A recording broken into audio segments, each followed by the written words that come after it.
Hi everyone, and welcome to RollBound 2. I am your DM, Chas, and I'm going to go down the list and have everyone introduce themselves, starting with Groove. Good tidings. I am Groove, and I am bound to the role of Jonathan Oneros Phage. Alrighty, Allie.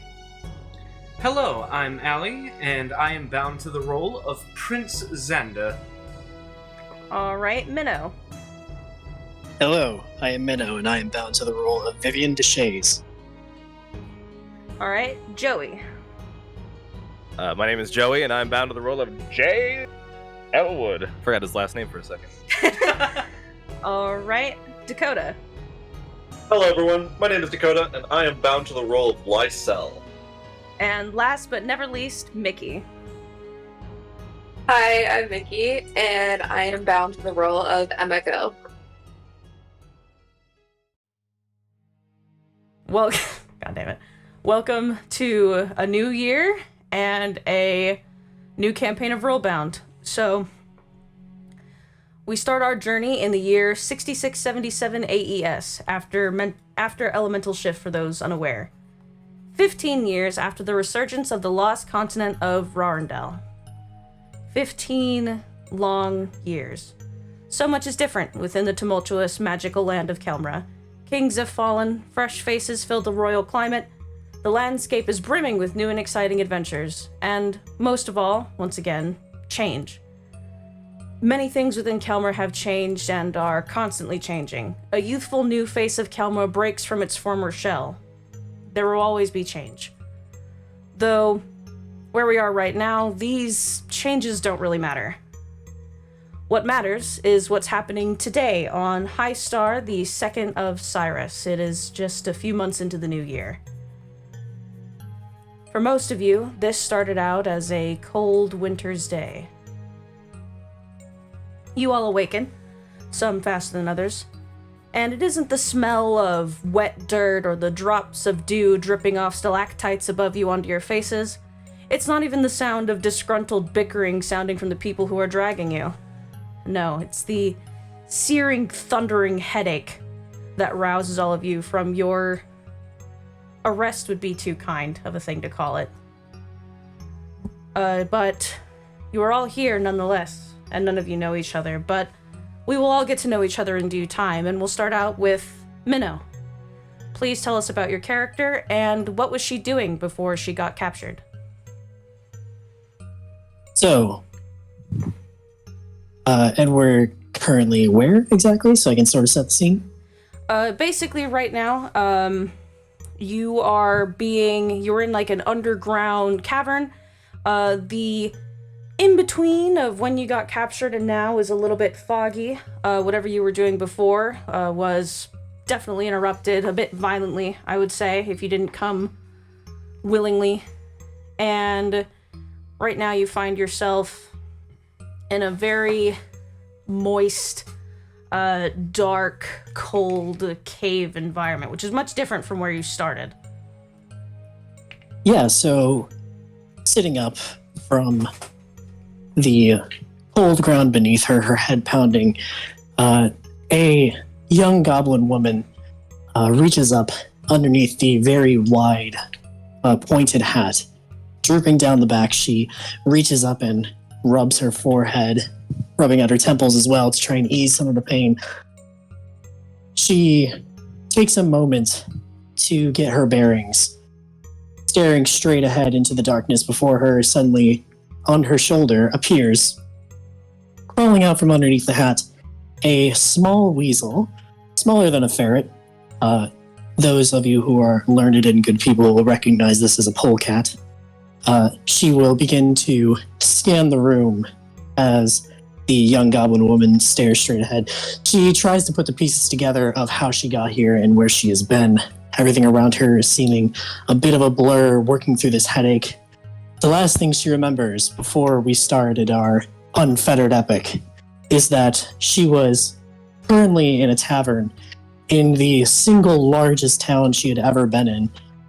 She was negotiating prices for a room, and everything gets a little bit fuzzy after that. As she looks up, though, the ferret on her shoulder, which is not a ferret at all, but is a polecat.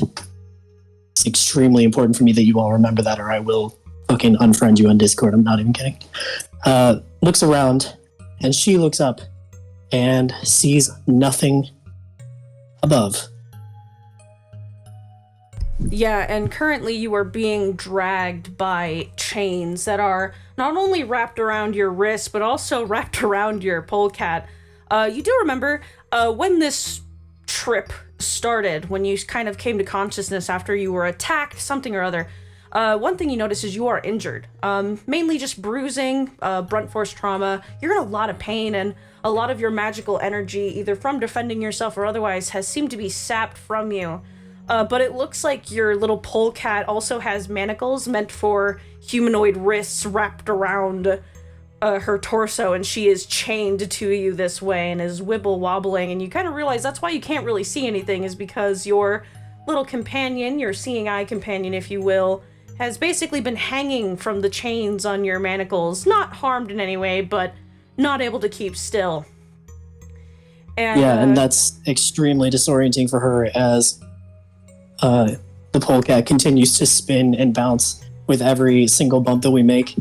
And Vivian gets a little bit, ooh, that's not a good feeling. She closes her eyes and tries to fight off the dizziness. Yeah, and for a very quick reference, what does Vivian look like? You did mention that she was a goblin.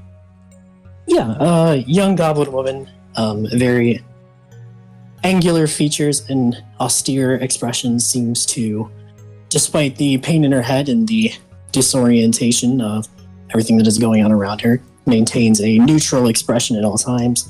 Long, dark green hair that reaches down to her back, and her eyes in particular are noteworthy.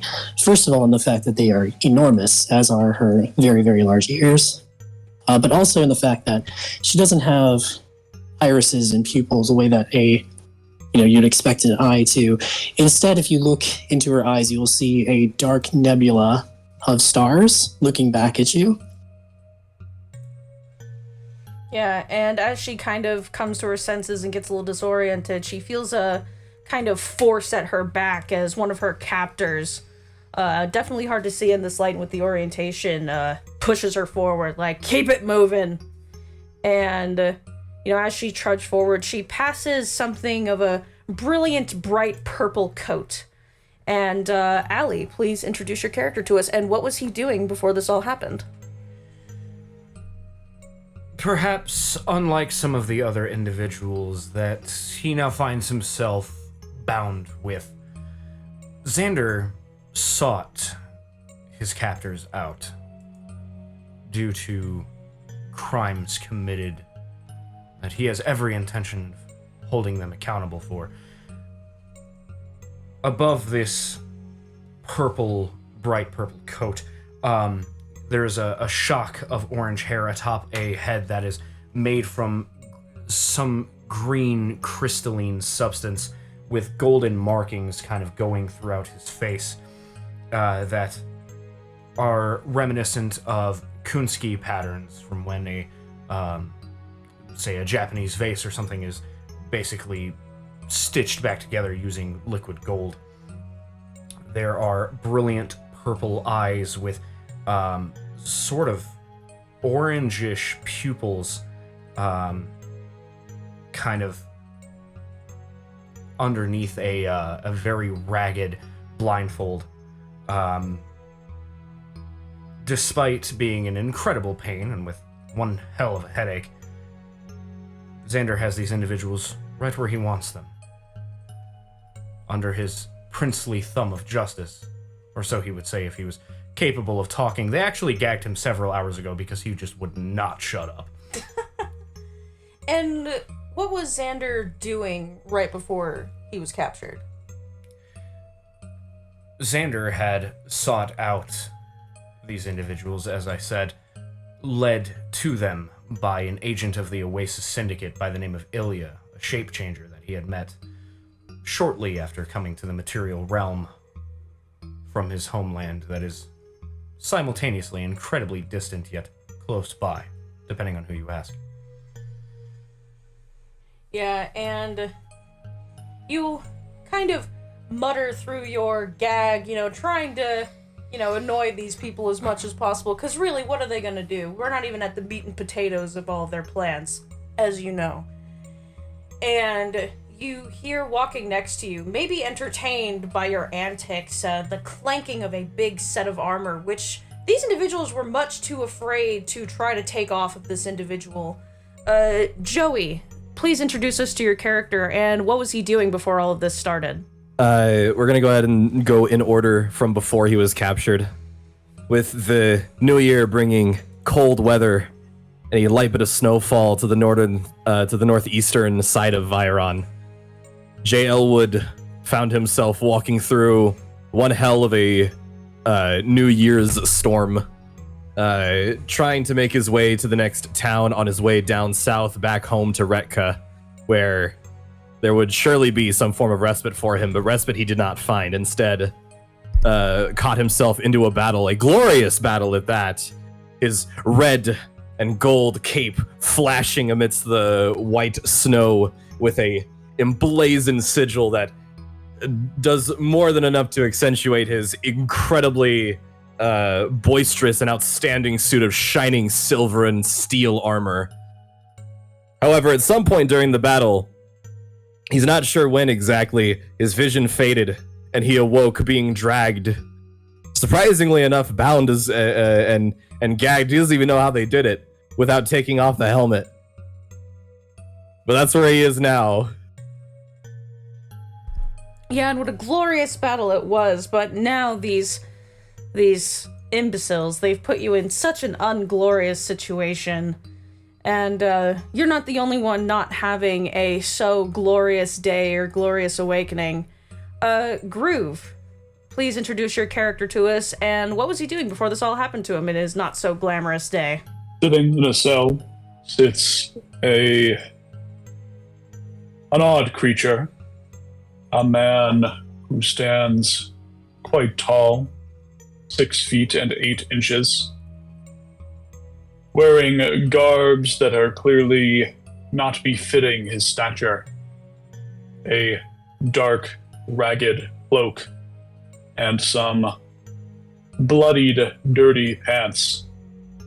It seems that the only thing that fits him are his shoes and the bandages that are wrapped around his body. He is covered in dirt and blood and other such substances, and his head hangs downward. This man has not existed long enough to have done anything else in his time. Yeah, they decided to carry you in a cage befitting some type of animal as they're leading you through this dark, murky cave. They felt it was the only thing fitting since you give off such a feral stature, and you gave them a bit of a scare with your capture, but that almost seemed to invite your capture more, as they were sure that you were what they were looking for. Absolutely, without a shadow of a doubt. And, maybe they were right to cage you, but just like the others, you find yourself hurt and lacking energy. And all of you are lacking energy, including the person walking maybe awkwardly next to you, as there's individuals carrying you in a cage, but everyone else has to walk. Dakota, introduce your character and tell us what they were doing before they got captured. Lysol boasts a set of scale mail as a quite ventured Etherkin Reaper, which normally is polished quite clean, but given a recent scuffle is actually tarnished quite a bit. There are these mystical swirls of light coming from underneath her skin, illuminating several instances of bruising and or cuts from said fight. And as they walk, the repetitive sound of clanking coming from their own metallic boots echoes throughout the walk space they're going through. They stand at a, normal 5'7", with a couple extra inches given from their boots. and is missing any sort of a weapon for the time being, likely disarmed after the struggle. Leading up into Lysol's capture, they had been traveling the region abroad and heard of the group of individuals that was terrorizing the good folks of Kelmra, and decided to take it upon themselves to put an end to them. So after finding out about where their home base was, they just kind of charged in, thinking everything would go fairly well, given a armored individual with a big ol' scythe.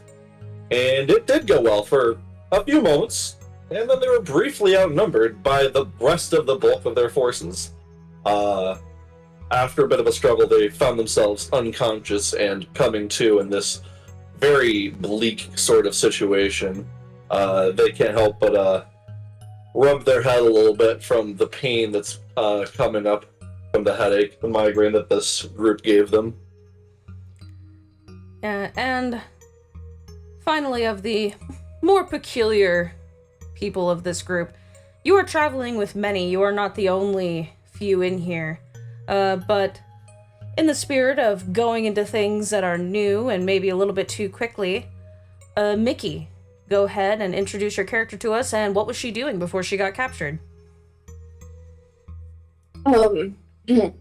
The two-tailed kitsune immediately starts to struggle against her binds as she comes to. Her long black braid whips around as she tries to use any part of her as a weapon against her captives. The grogginess being quickly replaced by adrenaline as she tries to remember what happened to lead her here. She remembered leaving the monastery, saying goodbye to her dwarf mentor as he cupped her mask-covered face while telling her a million and one things to look out for while she traveled. Then she remembered the bandits that ambushed her only an hour into her travels and the horrible items that they held. The beautifully crafted gemstone maps covered the look of panic in her face as she realized what kind of situation she was in. Her body starts to struggle a little bit more, pushing past the exhaustion she feels, and her black cloak is restricting her movement slightly as she lets the panic take over her. Yeah, and the clanking of your chains echoes throughout the cavern as you struggle a little bit. And you actually remember one little thing. The captors found out the hard way that your mask cannot be removed, as they tried to take it from you as part of their collection of any valuables or weapons, and struggled. That is also part of why your head hurts, because not only does your head hurt, your face hurts, because you warned them, like, very adamantly, you warned them that they could not take it off, but they tried for a long while. And shortly after finding this out is when you drifted into unconsciousness, but finally, as all of you trudge along, you are brought into this much wider, slightly more well-lit cavern with blue torches. There's crates upon crates set up, probably supplies, as it was a pretty decently long trek down here. They stow away all of the valuables, which for the other individuals that were traveling with you, it really wasn't much.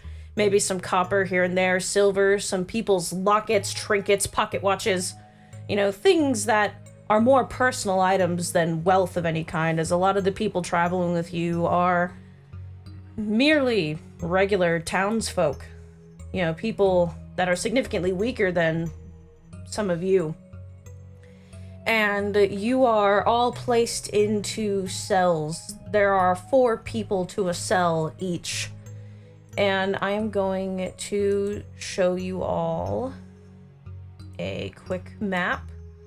Do any of you need a screenshot of it instead of a stream? Yes, please. All right. I'm gonna try and boot up the stream. Yeah, you can probably be able to see it, but I don't want to lean over like that. It's valid. Yeah, so... Oh. I'll lock it. Is there a way to make it bigger? The stream? If you click on it, there's like a little button in the corner to expand it. Yeah, you have to I think it'll ask you if you want to watch stream. Bigger than that. Yeah.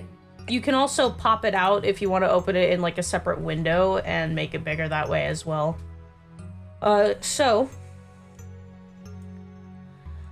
of you are placed into proper, more larger cells. I locked the map, by the way, so you can grab the tokens. You're all put into cells. And after a few minutes, even though you are all still beaten and tired, you are left alone for the most part as the others go and start organizing their crates and, sitting by a fire that they're making. The enemy goes off and takes a break from dragging you all here. Just in case any of you can't see, in terms of party members in cells with each other, Johnny and Jay, you are both in a cell together. Vivian and Lysel, you are in a cell together. And Xander and Emiko are in a cell together. And in your tired, broken, beaten states, and maybe an awkward, pained silence, what do you do? This is quite a predicament. Another person in your cage, Johnny, a much younger kitsune, only has one tail, couldn't be any older than 17, 18 years old, says, I knew I shouldn't have gone out fishing. This sucks, we're all gonna die. Nay, no such thing, my friend. However, do we have anything on us? At the moment, no. Any personal effects have been stripped from you. Although, surprisingly enough, the individual on the other corner of your cell is, well, stripped of his sword, still completely in his full set of armor. Curious. And, Jonathan approaches the suit of armor and looks down into the visor and will look inside to see if anybody is in it. Is the suit of armor Jay? Yes, the suit of armor is Jay. As you approach the suit of armor, Jay Elwood, finally coming to, hears the sounds of footsteps nearby. And he spits the gag out of his mouth. Well, I dare say, gentlemen, we find ourselves to be in quite a bit of a spot of bother, don't we? Yeah, Indeed, my friend.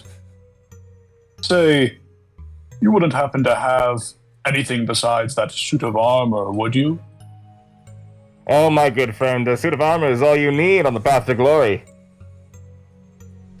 the young Perhaps. kitsune in the corner after Jay says this goes, oh, we're doomed. Oh, don't be such a doom, my friend.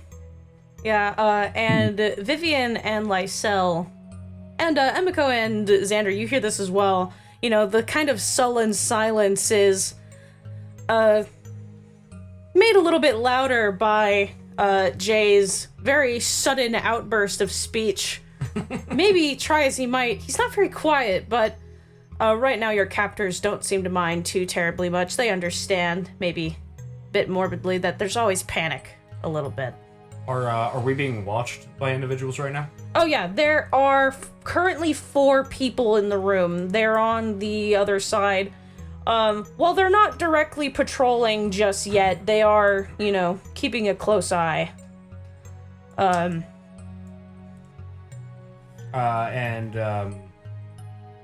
how much time has passed since we were actually put in the cages? Just so Maybe about 10 minutes. okay.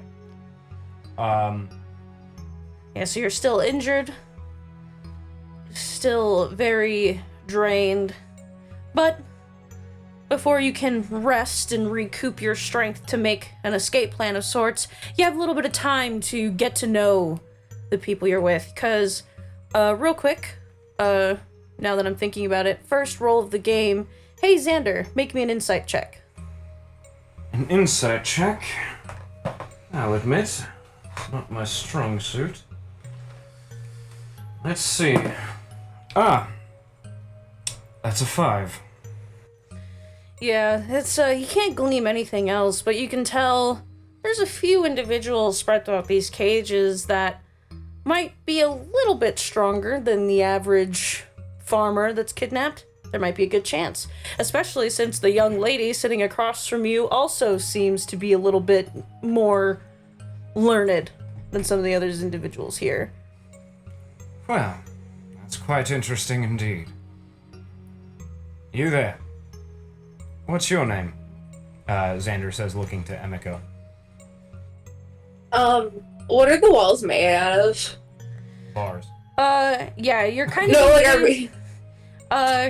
A mixture of basically steel and wood. It's mostly steel with, like, the base would be wood, but it's reinforced with steel. Okay, so is there, like, a chunk of, like, wood at the bottom? Yeah, you are effectively in cages that have all been, like, lined together to make cells. Almost said shelves. They're all dolls. Because what I want Emiko to do is, like, I want her to be, like, holding her, like, is it, like, rope around her, like, arms? You are in steel manacles you have steel manacles around your wrists. Okay. So Emiko's gonna be, like, sitting on the ground with, her, like, the manacles, like, holding them on the ground, and her foot, like, sit, like, against the middle part of the manacle, trying to, like, push them off her arm, like, her hands, even willing to, like, dislocate, like, her, like, fingers to do so. And she's gonna look up as, she's doing that, and then what's the question, Ellie? Xander asked your name. Emiko. It doesn't really matter what my name is, we just have to get out of here before they come back. On the surface, I would agree with you. However, I think this problem is a bit more nuanced. You see, even if you do manage to get out of those manacles and break out of your cell, they will likely incapacitate you again and just put you right back here. We need a plan. We can't just charge into this willy-nilly. Also, my name is Xander. It's a pleasure to make your acquaintance, Emiko. She, like, pauses and looks up at Xander. Can I make an insight check? Yeah. I got a 7. Are you trying to, like, I should have asked this earlier. What are you trying to gain from the insight check on Xander? Xander's tone of voice, because, Emiko's nobility. I want to tell if he's, like, if he was raised in that kind of environment by his tone of voice, or if he's just, like, a fucking pompous jerk.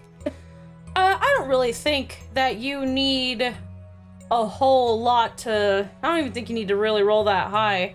I'll tell you, just by his stature, dress, things that you can obviously see, you can tell that he is from some noble background.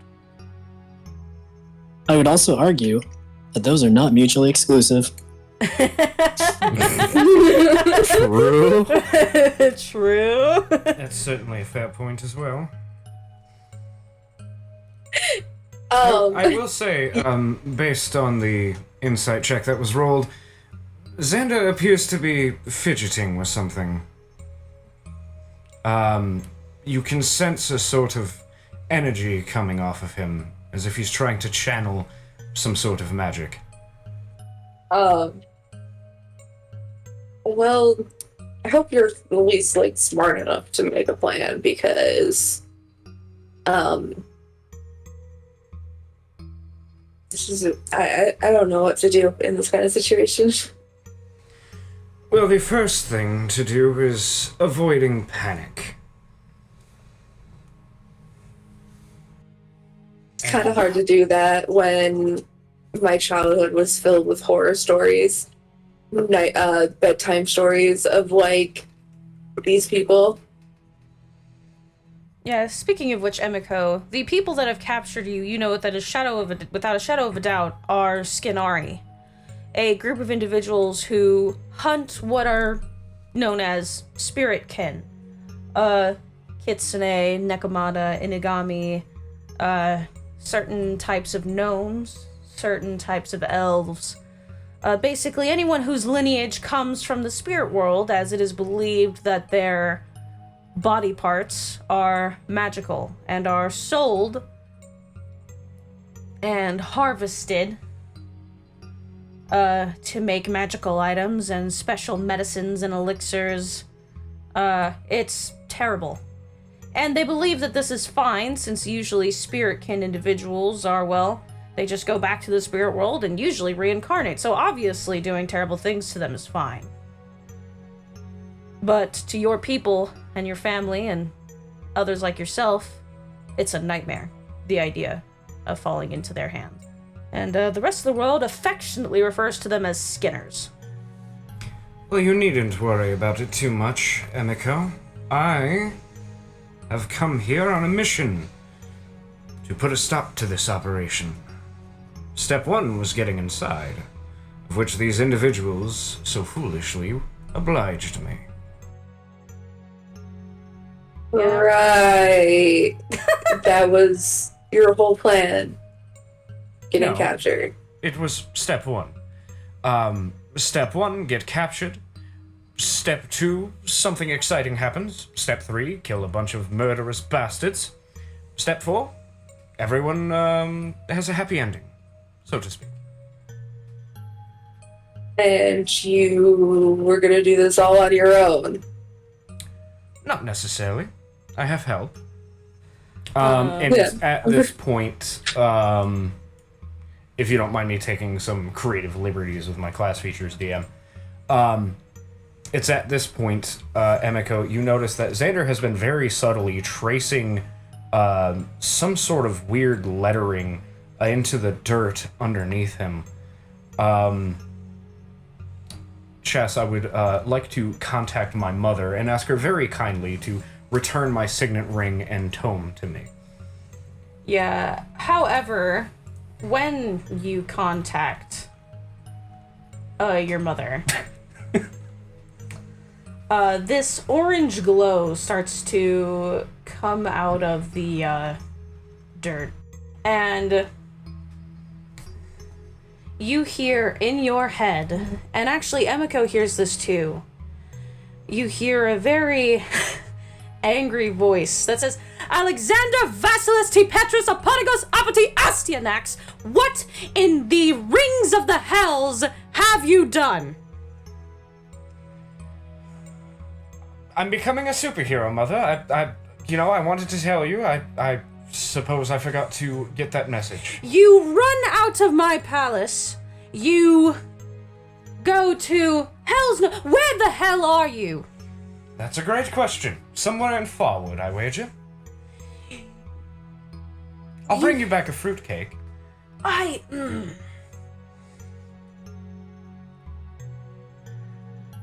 Mother, you know what they did to Anodyne. Oh, I know what they did to Anodyne. I also know what you did to Anodyne. I also want to know what in the...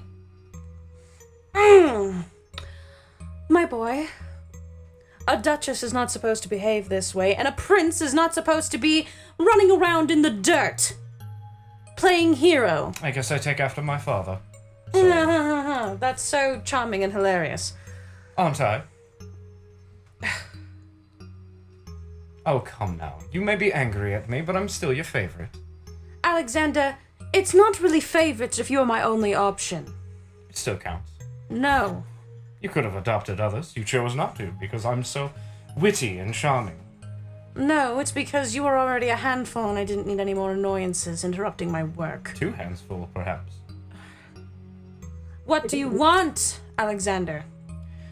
These ruffians appear to have relieved me of my signet ring and thusly my tome.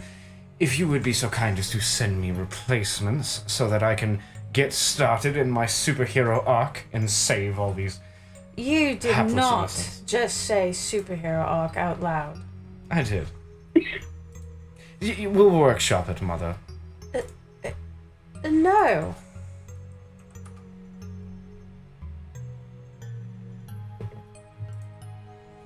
And a spectral visage, the more this conversation goes on, actually starts to appear.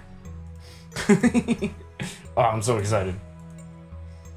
Yeah, I'm going to put this in here.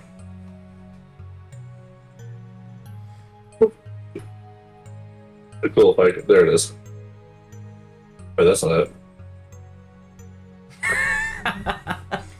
Yeah, there's a woman that looks very similar to Xander, but instead of a green kind of crystalline skin, it's more orange and red, and she has very long red hair and these like kind of crystalline red crystals that wrap around her head almost like a circlet, and then also that hang down just below her ears. But these are obviously not worn adornments, they are grown right out of her body. She has a very regal appearance, but a very intimidating one nonetheless. And she, you can feel that she is exuding some sort of magical energy and deciding in this very moment who can see her and who cannot. The Skinari don't seem to notice. And she crosses her arms and says... And then she actually squints her eyes and says, "Are you hurt?" And she grabs your face, Xander, with her, with one hand, squeezes your cheek so that your lips are, forcefully puckered. And she, turns your head and says, "You have a black eye, you have a new scar. I'm not filling that with gold, by the way, my darling. You're gonna have to get over it. And it's... And your suit is filthy!" Yes, Mother, it is not as bad as it looks, I promise. Listen, if my tome is... You can't even cast spells right now. I can tell you don't have the energy for it. What in the... I can kind of cast spells, actually. Just very minor ones. Cantrips, Xander.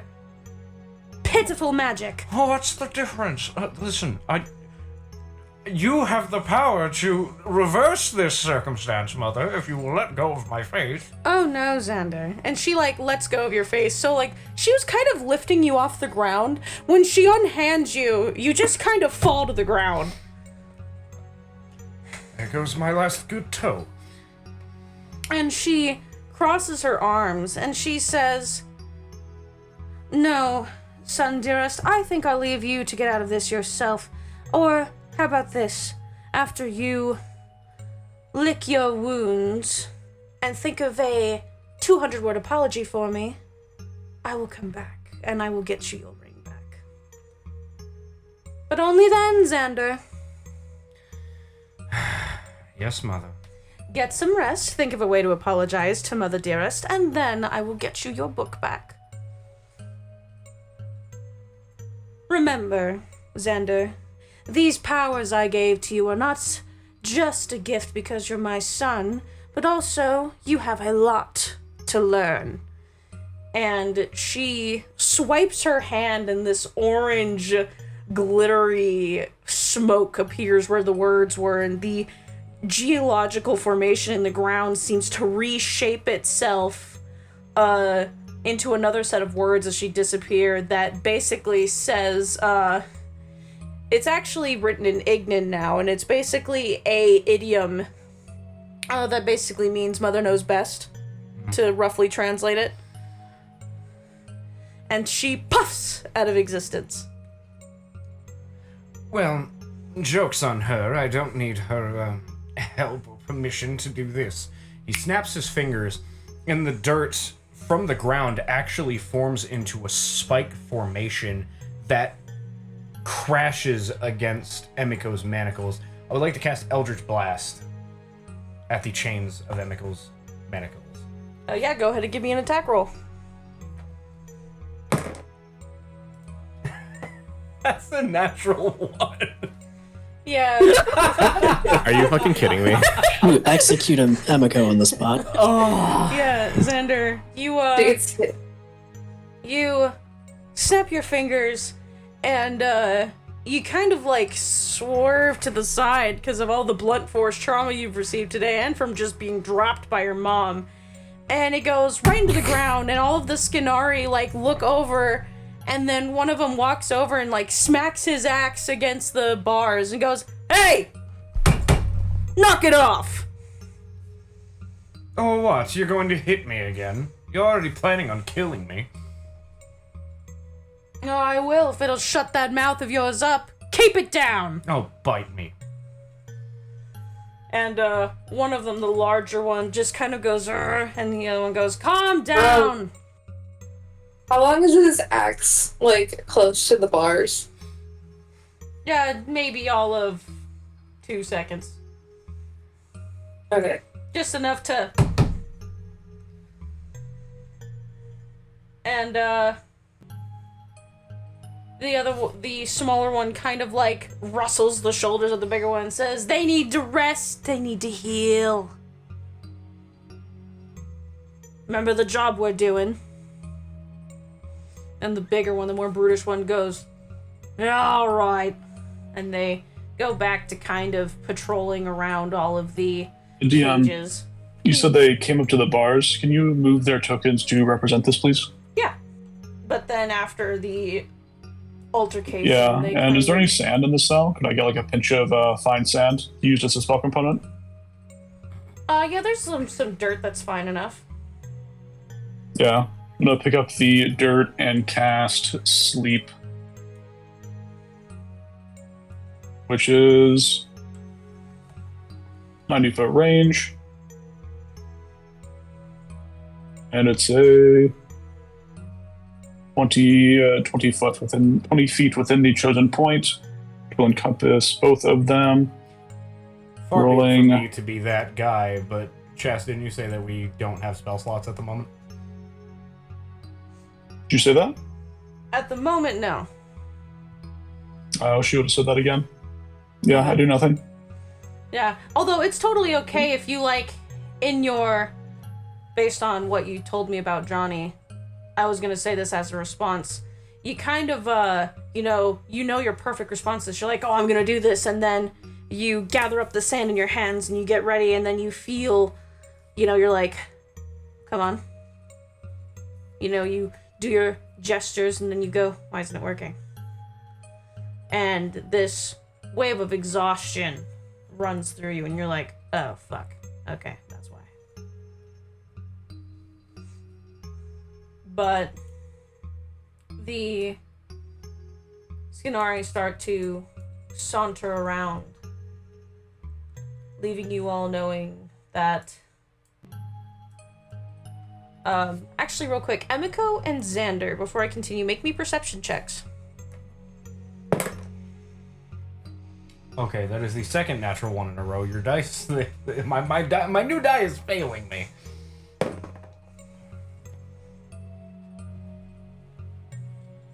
And Emiko? 8. Yeah, you both don't quite fully catch it, but you see movement in one of the cells and the shadows flickering in the flame, that you see someone was trying to do something, and maybe in the days to come, this will help you in your plan of escape. Real quick before we move on, just to give you some time to introduce yourselves. Vivian and Lysel, what is your response to seeing all this going on? There's people a cell away from you trying to cast their spells. What looked like a Earth Duresi Genasi for anyone who's Genasi equivalent for anyone who's not informed. Woman appearing out of the ground, seemingly unseen by the Skinari, and yelling and scolding one of the cellmates in another cell off direction. What is your two's response to this? So this has been going on for a few minutes, all the back and forth conversations, the yelling of the hot fire mommy. As right as soon as we are led to the cages, winding us back in time a little bit, the door opens and Vivian is shoved inside. And as she does, with each step that she is taking, the weasel that is currently hanging from a manacle at her wrist is squeaking with every step. And the goblin woman is just beginning to sweat. they shove her inside, and she takes a step forward, and then a step to the left, and then a step to the left, and then a step to the left, and then she face plants into the ground, and rolls onto her back. And the weasel that's in the manacle starts squeaking up a storm, and she doesn't raise her head, just sort of like lays on the ground with her face in the dirt, and says, "It's fine, Gale. It's not your fault." And will slowly roll onto her back and then prop herself up against the cage and looks down at the weasel, holds the manacle in her hand and says, just please sit still for like 2 minutes. And just continues to stare forward as the weasel closes her eyes and tries to also stay very still. And then once those 2 minutes are up, she looks down and says, "Okay. Oh, sorry about that. I think I'm better now. But I think we need to do the thing." And the weasel gets a contemplative look on her face and stands very tall, lifting her chin defiantly. And Vivian will reach down to the hem of her skirt and pull off a small strip of fabric and will wrap it around the weasel's eyes like it is an executioner's blindfold and say, "All right, ready? 3, 2," and then whack, snaps the weasel's neck. And then a second after there's that shatter, there's all of a sudden a sound. As all of a sudden the weasel disappears in a puff of stars and then reappears on her shoulder outside of the manacle. She says, "Oh, sorry, I know you hate that." And then she takes a moment to get her bearings. Still staring straight ahead, the weasel coughs for a moment and then begins to scan the room, seeing the other people in the cage with her. Glancing over to Lysel. The other 2 people that are in the cell with us, they don't appear to be anywhere near as formidable as Lysel, I assume. Not even a little bit. One of them is actually an elderly woman. I mean, old as dirt. She actually walked with a cane, which they tried to take away, but she would not let up. For an old lady, she's a little spicy. She refused. Yeah. Vivian, who has spent most of her life around spicy old ladies, seems to have some respect for her, but doesn't seem terribly surprised. And she will continue to look straight ahead. However, the weasel will look over and meet Lysel's many eyes, and have a tough moment picking which 2 to stare at. And Vivian will say, "Sorry about that. My name is Vivian Deshays. What is your name?" Lysel, throughout most of this process, had spent their time staring through the cage bars, trying to assess the situation and see who could reasonably help with any kind of uprising if one were to start. When the sound of the cracking of the neck drew their attention away from it, and as the weasel reappeared, polecat reappeared. Weasel's correct.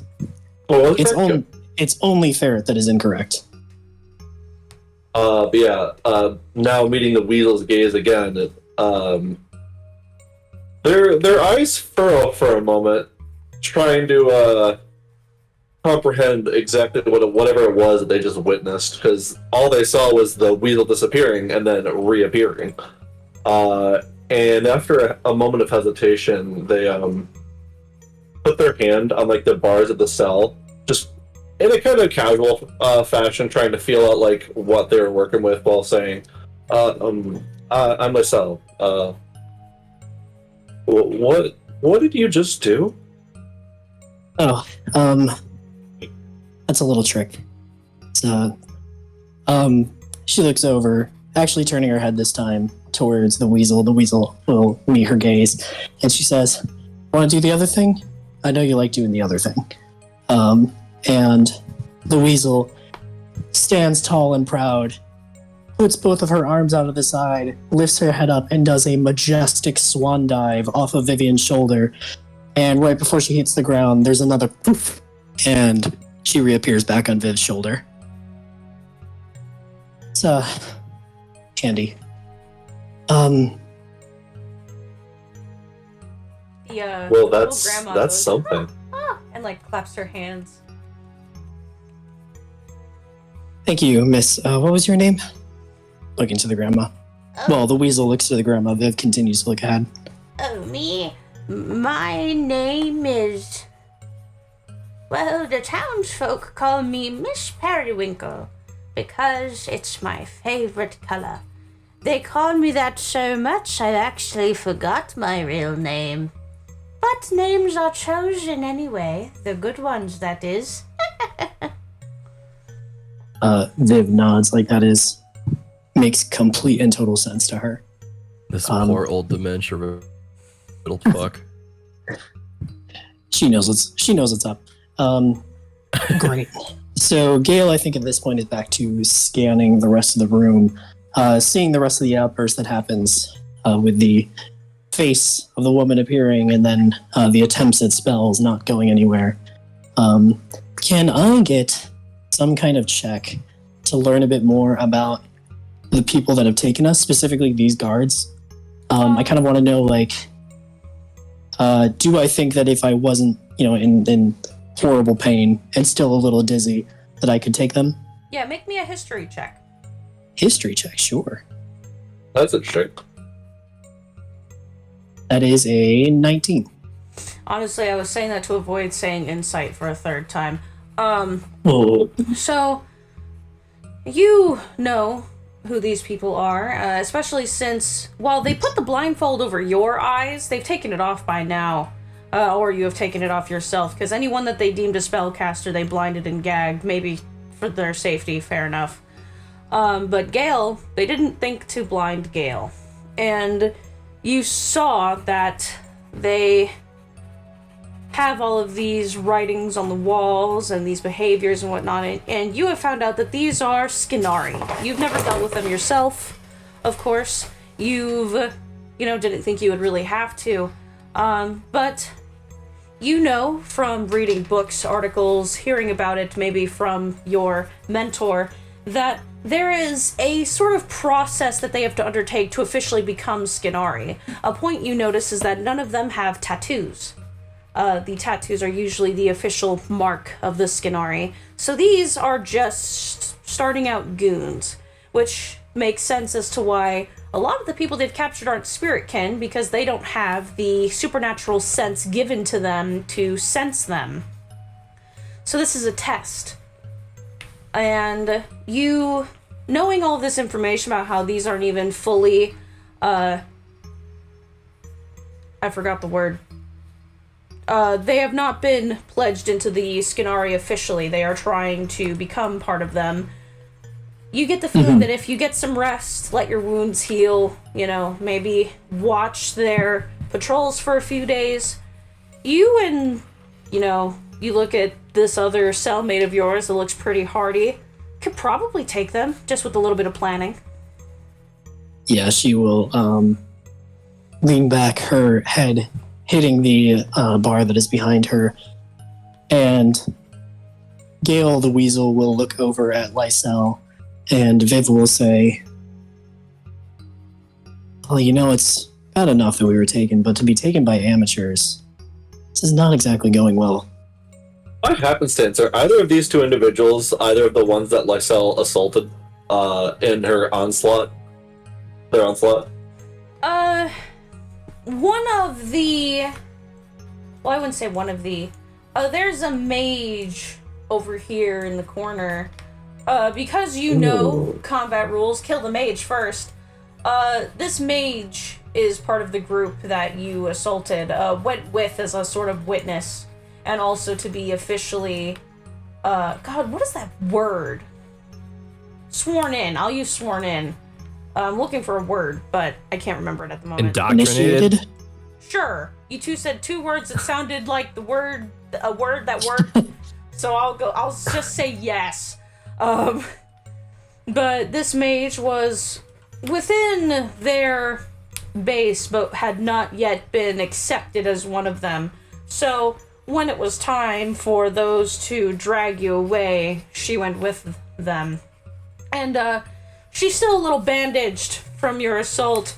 Ever so often she looks at you in your cage and kind of, curls her face a little bit like, fuck you, Yeah, I think Lexel's gonna walk over to Vivian at this point to close the gap as to keep their voices on the more relatively quiet side and say, well, to be honest, I'm pretty sure I could take all of them. Well, besides the mage, she got me last time. Oh. Much as I would love that to be true, and I think that you could, not saying that you couldn't, we would then need to get past the people beyond them. And Yeah, that also happened to me. I'm a little spent right now. But, DM, would you say that based on the information that we have, that they are kind of amateurs, that they are looking to join in the first place, that for now they still want us alive? Yes. They definitely do want you alive. Okay. You know that despite Oh. I hear You're good. Continue. okay. Despite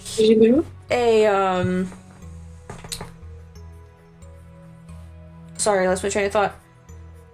Despite the fact that they're amateurs at this, they're still trained in some other ways, but also based on what they do as a group, they are harvesters, as morbid as it seems. They don't want to ruin the quote-unquote product. Yeah. So I think as anybody too much, considering all of your injuries are not fatal, bruises, maybe a strained ankle, a hurt wrist, but not fully broken. They made careful work of roughing y'all up, but no permanent, long-lasting injuries. It seems very intentional. Yeah, I think she wants to sort of test the waters here. So as the one walks by, after she notices Jonathan's spell not work,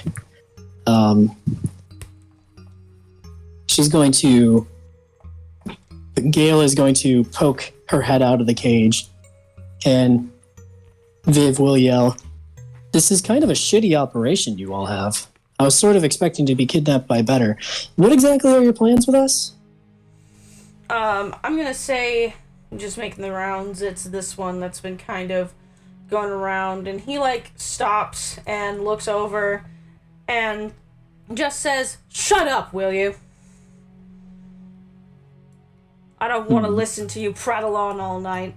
Well, we both know that you're not going to kill me, so why don't you just tell me what's going on a bit more, so I'll be quiet. Vivian, make me a persuasion check. Sure. Gonna miss Lady Reverie in about 2 seconds. Okay, you have me now. Sweet. Alright, that's a 14. Which should be very terrifying. I rolled a 14, so I got a 14. It's actually not too bad. He kind of gets this dark look on his face. He says, "Well, first, we'll soak you in the well. And then, after that, we'll take anything that can be sold off of you." And he says, "Maybe for you," and he doesn't get too close to the cage, but he does kind of lean forward. He says, "Maybe we'll start with the eyes." She continues to stare forward, not looking at him, but Gale staring directly into his eyes. She says, "And what is the well?" The well, he looks off and trying not to lose his composure, he goes, "I don't right know what it does. I'm not even gonna lie to you.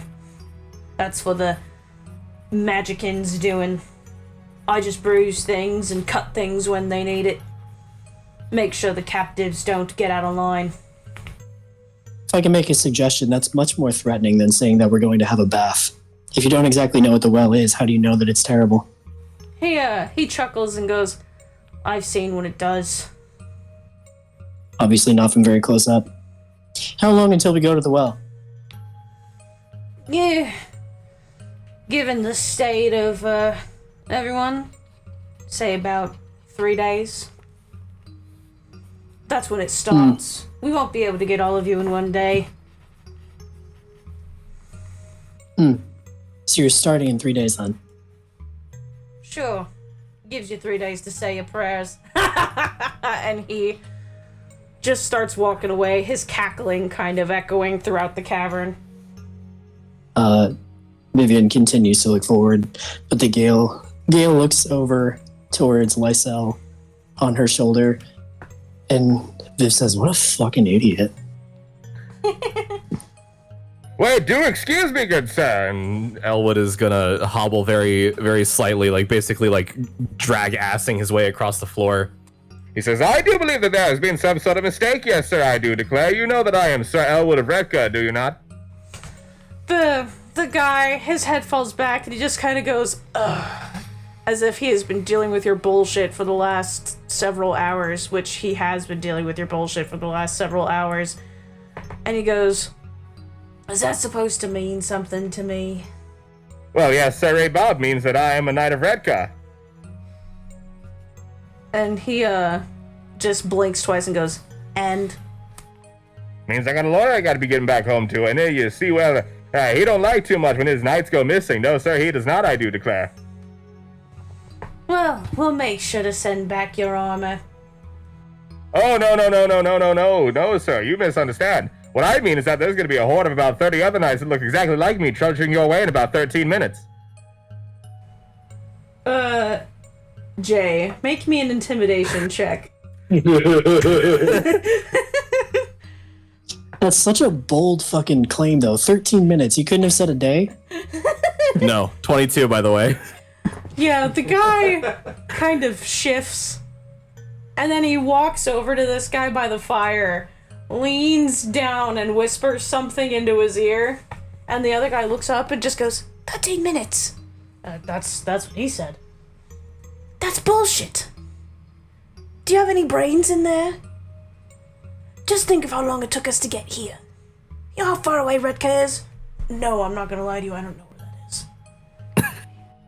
You fucking... This guy should lie more. He's an idiot. You're fucking stupid. And he, like, smacks this guy upside the head and goes, get back to your watches. And the guy... Oh, it seems like you don't know the severity of the situation you find yourselves in, good sirs. Yes, I do believe that they know exactly where I have been for at least the past day or two. Which means the 13 minutes is closing in. It's gonna be 12 in just a few seconds. Watch this. 3, 2, 1. See, 12 more minutes. Yeah, and the one sitting right here in this chair by the fire just goes, you know what? Take a break. And he starts patrolling instead, and the other one like sits down and just kind of like looks at Jay real awkwardly and then looks at the fire. Yeah, take your break. In fact, all of you take your breaks. Open up the cages, let us free. That'll be a really big break for you. Especially because your innards won't be splattered across the ground you walk on. Yes, sir.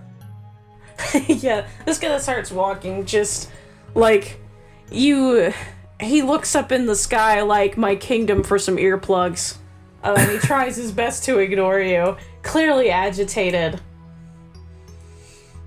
And some of the other people look in your direction like, dear God, they're gonna kill us. They're gonna fucking kill us because this guy's yelling, dear God, they're gonna fucking, oh God, they're gonna kill us.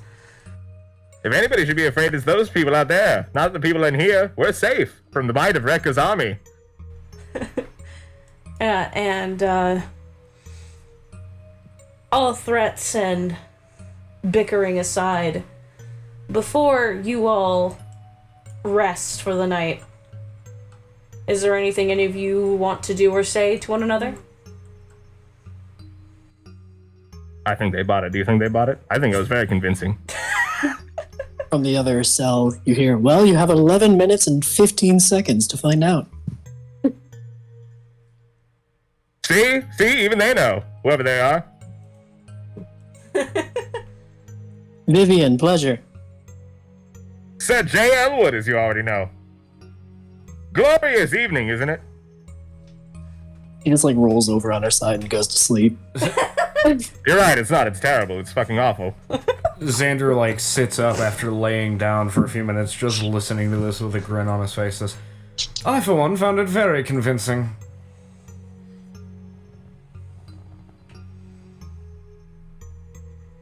So, do all of you start your long rest? I'm gonna take a fucking nap. You guys take a fucking I'm nap? gonna take a fucking Nap time. Now that I have thoroughly gotten them to ignore the shit out of me, do I have enough time to do a ritual? What do you wanna do? Keep in mind, I'm about to do a time skip. To like Of how long? 2 days. Huh? 2 days. Oh, okay. Now I can if you say you're gonna do a ritual the night before, I can allow that. I just have to know what you're doing first. I just want to detect magic. Oh, yeah, that's fine. You can ritual detect magic? Yes, you absolutely can. It says right here, the fancy R on the character sheet says so right there. I know many people can, but you can? Paladins don't get ritual casting. If they don't, I'm a very upsetty spaghetti paladin. I don't think they do. Man, if only you pretty played sure with though. someone who just got to level 20 in Paladin. Do paladins get ritual casting? I actually I mean, they do it level 4 can take the beat. Oh shit. No, they cannot ritual cast. Ah, fuck yeah. I'm reading that right now. They definitely cannot ritual cast. Johnny watches you for a bit, and after watching you try and fail, he is going to attempt the same thing and will ritual cast detect magic. Oh, thank God. Yeah, so I don't know if you can tell, but they took all my magic from me. yeah, so I'll let that translate over into the next waking day or day that we hone in on. So, Do we have to wait? Can we try and get out now? yes, I have, this was Vivian is going to sleep. yeah, this was pre-planned. If you want to try and get out now, we can. I have no spells, and I think we're all at like 1 HP, Yeah, you Yeah. guys or are ouchie. we're all in a Yeah, bad this way, was, and we have 3 days, we know.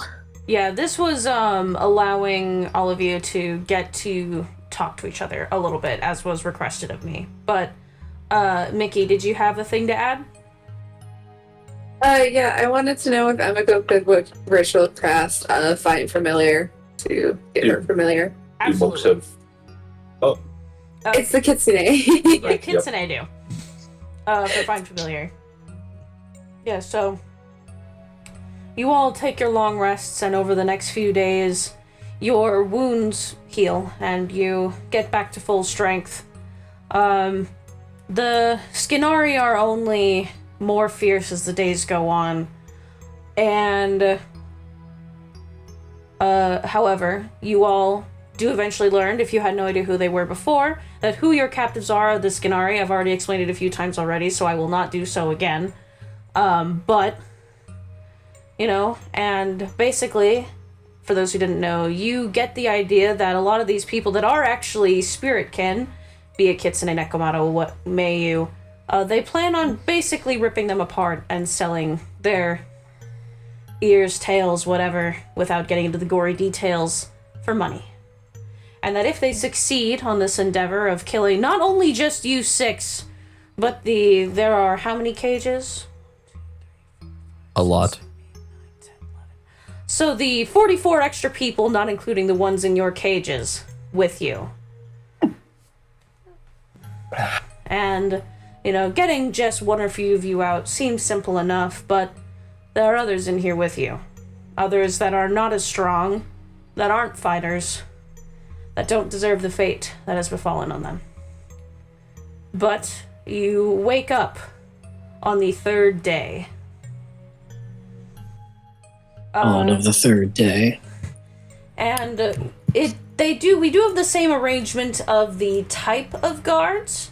So there's, just for the sake of me saying it out loud easily, a brute, a swordsman, and a mage. However, these are not the same exact people that were with you on the 1st day.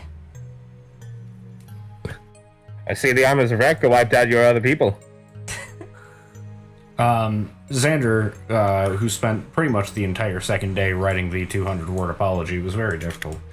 And has pretty much scrawled it, just across the bottom in the dirt of his cell, much to Emiko's chagrin, I'm sure. Yeah, and in the cell next to you, not in your cell exactly, there's a woman who has been watching you, very confused. And she hasn't really been talking much these last few days, but she kind of leans towards the bars and, like, looks through. She looks to be elven. You can't really tell what kind. She has a darker complexion with little braids that kind of frame her face, but the rest is, like, loose curls. She's wearing armor that is in pieces. It seems her injuries led to some of her armor being destroyed, but she wraps her hands around the bar and kind of peeks through and goes, "What are you doing?" I'm apologizing to my mother. She blinks twice and just goes, "Oh, Why, what are you doing? I've been trying to think of a way to get out of here." Oh, well, as soon as my mother sees this eloquently written apology, I will be able to get us all out of here. She, like, puts her cheek against the bars and says, "I hope my order realizes I'm missing." Your order? Who might that be? "Oh, I'm She, like, puts her non-armored, her non-gauntleted hand to her chest and says, "I am a Knight of Pelor." And then she, like, kind of slumps, "In training." You know what? Given the circumstances, I'll take it. Maybe if they find us, they'll rip all these guys to smithereens, but I don't know if we have that kind of time. I'm sorry to be the bearer of bad news, but nobody's coming for us. We're going to have to free ourselves. But, like I said, once my mother sees this eloquently written apology, and he, like, says it a little bit louder this time, I will be able to get us out of here. Probably. Hey, if you start making a plan, let me know. She kind of, like, wiggles her hand through the bars and holds it out to shake. "My name's Riabella." Prince Xander, at your service. "Oh, Prince. Fancy." Of the Kingdom of Petrus. Petrus.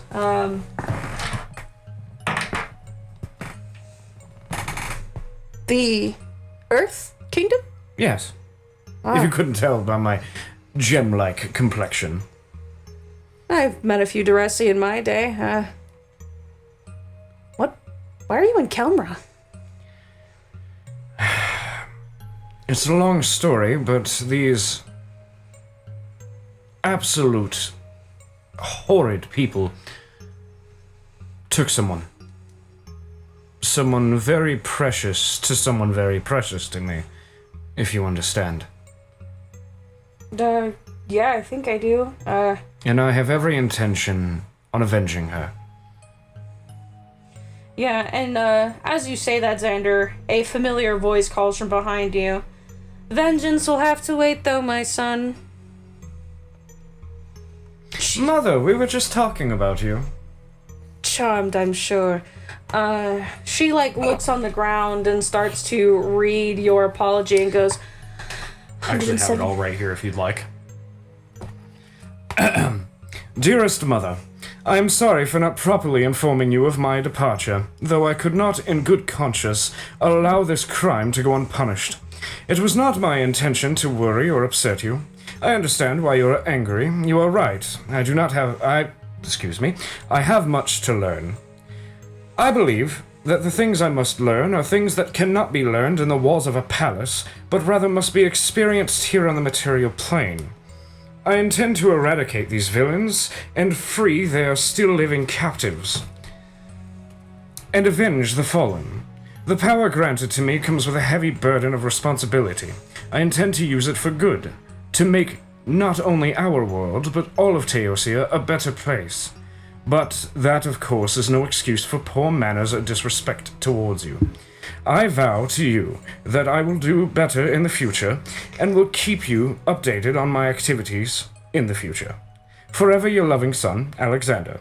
P.S. I hope you're doing well. I'll be sure to find you some trinkets to bring back to you as keepsakes for you to commemorate my accomplishments in the future. And seeing this real quick. And I'll be sure to find some trinkets to bring back to you as keepsakes for you to... Okay. Fine. You see her focus and kind of wave her hands, and a chest on the far side of the room starts to rattle a little bit. And she, just before, goes, but only because you promised me trinkets. Of course. And your book and your ring both fly into her hands. And she says, no, Xander. Are you going to lose these again? No. You're a liar. And she hands you the book and ring. I will not lose them on purpose. Yes. You don't lose anything on purpose. Nothing is ever lost on purpose. Shut up, Joey. You're not here. Oh, sorry. Shit. My bad. And she will boop you on the nose and then flick you on the forehead and say, now, if you mess up again, the next apology will be 300 words. Of course. And, she looks around the room and just says, ugh, what a mess. Although, I am fascinated to see how you get out of it. Do make a mess, darling. And she will snap her fingers and disappear.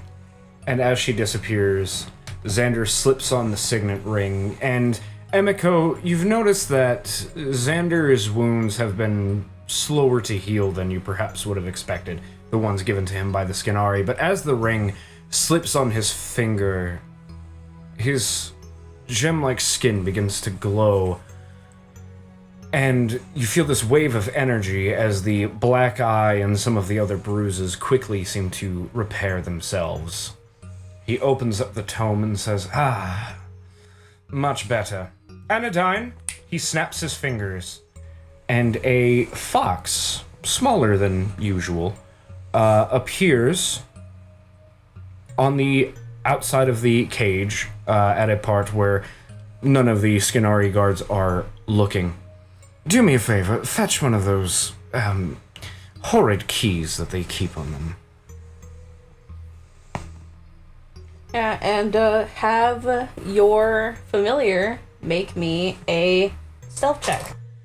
And Can I actually assist with this and explain how I would like to assist with this? yeah. So, Lysel was paying attention to Xander pretty much over the last couple of days, and having listened to the conversation that happened between him and his mother, and understands that Xander is a mage of some sorts.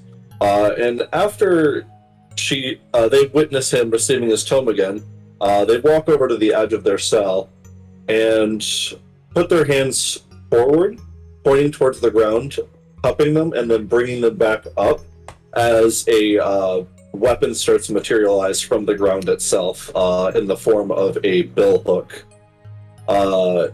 They grab it with both their hands and clack it twice against the ground. Are you trying to, like, distract the guards by summoning your weapon that cannot permanently be severed from you? Yes. Yeah, so, Xander, have your familiar make that roll with advantage. Indeed. Ooh, that's a natural 19 with advantage, for a total of 23. Yeah, so, I'm using the stats for a cat, by the way. Yeah, some of the individuals in this room, you know that the one that has the keys, they kind of have it divvied down to 3 keys, but the one that has your kind of quadrant, I'd say this is what easily split up into 3s, that has the keys that would unlock this set of gates, is this one.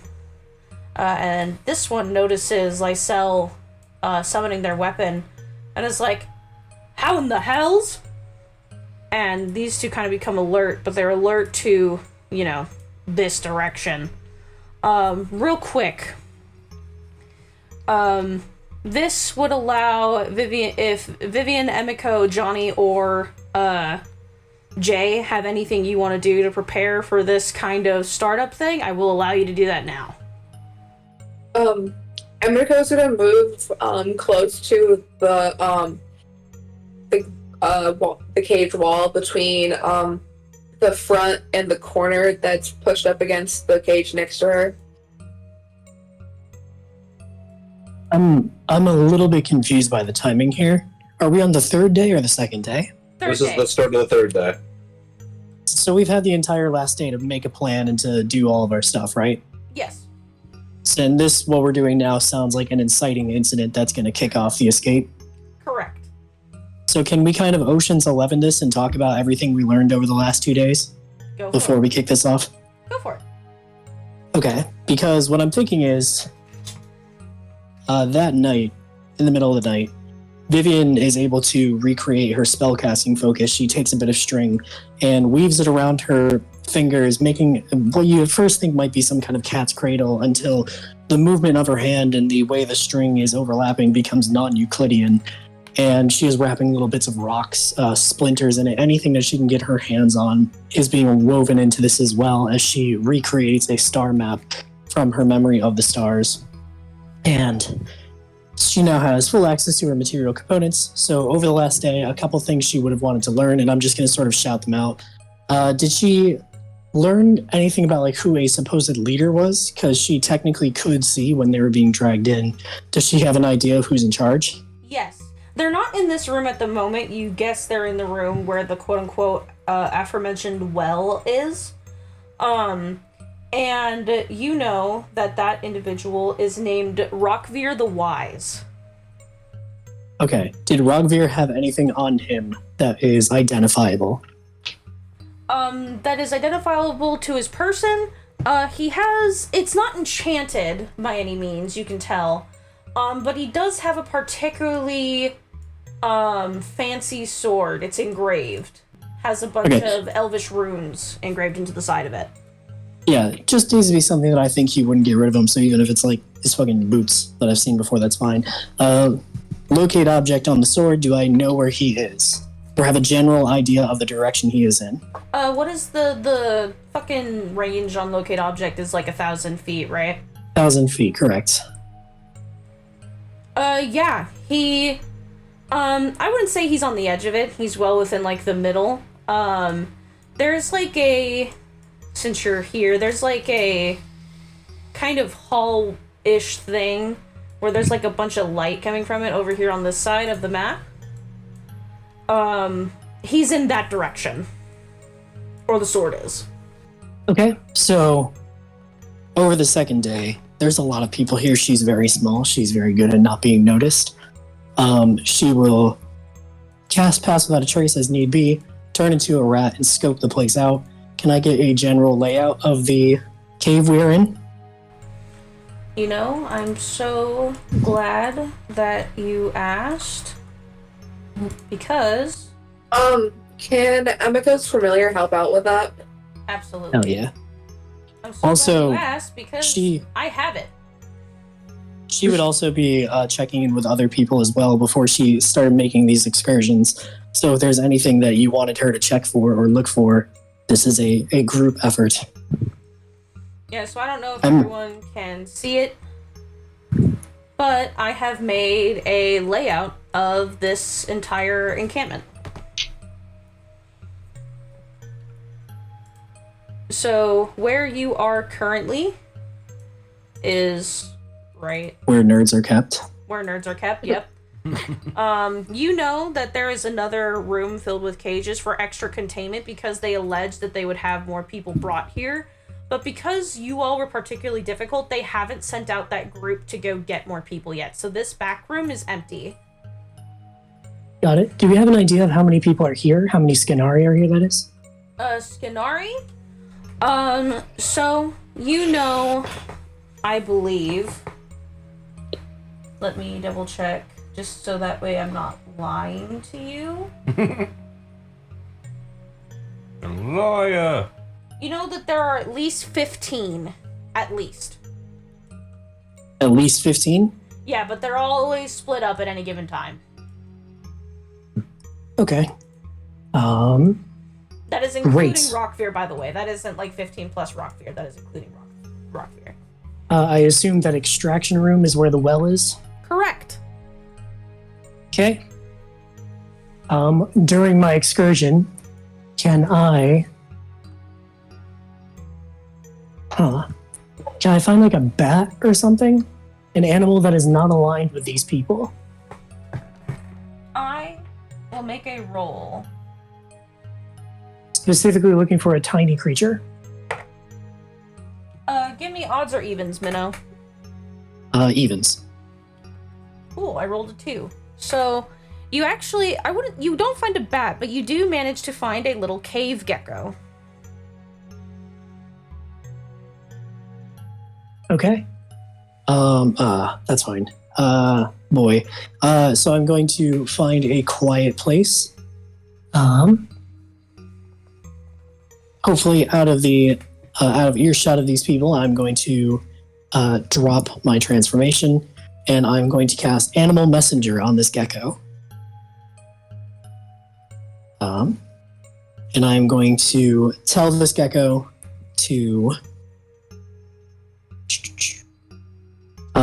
going to take this gecko into my hands, and I'm going to whisper to it to go back to the town where I was arguing over the inn. It's the only other place I can think of, and even if it's not particularly close, at least it's going in a direction along the road.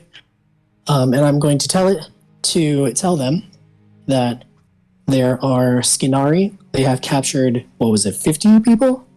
Yeah, little around or over 50. Okay. And to bring the guards, and I will say there are 15 total. Help, we need help. And it will leave, and I will say, go to that town and try and find a guard. But if it passes along a guard or people along the way, it will pass along that message from my voice. There are 56 people. Great. She would be very precise. Yeah, I counted for you. Saying that there are 56 people, and send it on its way. Yeah, the gecko goes, and then just slithers off. Okay, so I have passed that trace for, another 30 minutes. Can I try and find out any, does anybody have anything else I should look for? I've seen the exit, right? Exit. Oh, good point. Can I see if there's, another exit out of here? There isn't. It seems that they've decidedly made it, just one way in, one way out. So, they blocked off other exits? Yes. Okay. I don't think I have anything to do about that, but... Yeah, but you do know what every room is roughly used for. So you know that your containment room is where some of their supplies are. There's an extraction room. There's actually a mini supply cache up in the corner. It's a very small room. Just has some extra provisions and stuff like that. There's also where the extra Skinari are kept, because if they're not guarding something, this is where they sleep or whatever. There's also a room where all of the stolen goods are, so all of your original equipment will be there. And then that directly leads into the exit, which is the longest stretch through here. Can we say, with that information in mind, that I would have spoken with a gecko in the goods room? That is totally fine. Okay, then I'm going to try and find the good Sir Elwood's sword. And when I find it, I am then going to transform back so that way it is on my person and melds into my body. Yeah, so over the course of the second day, you managed to get you managed to get a general layout of this cave system, as well as return Jay's sword to him. Okay. Anybody else have stuff they want to do? Or do we want to come up with our Ocean's 11 plan now?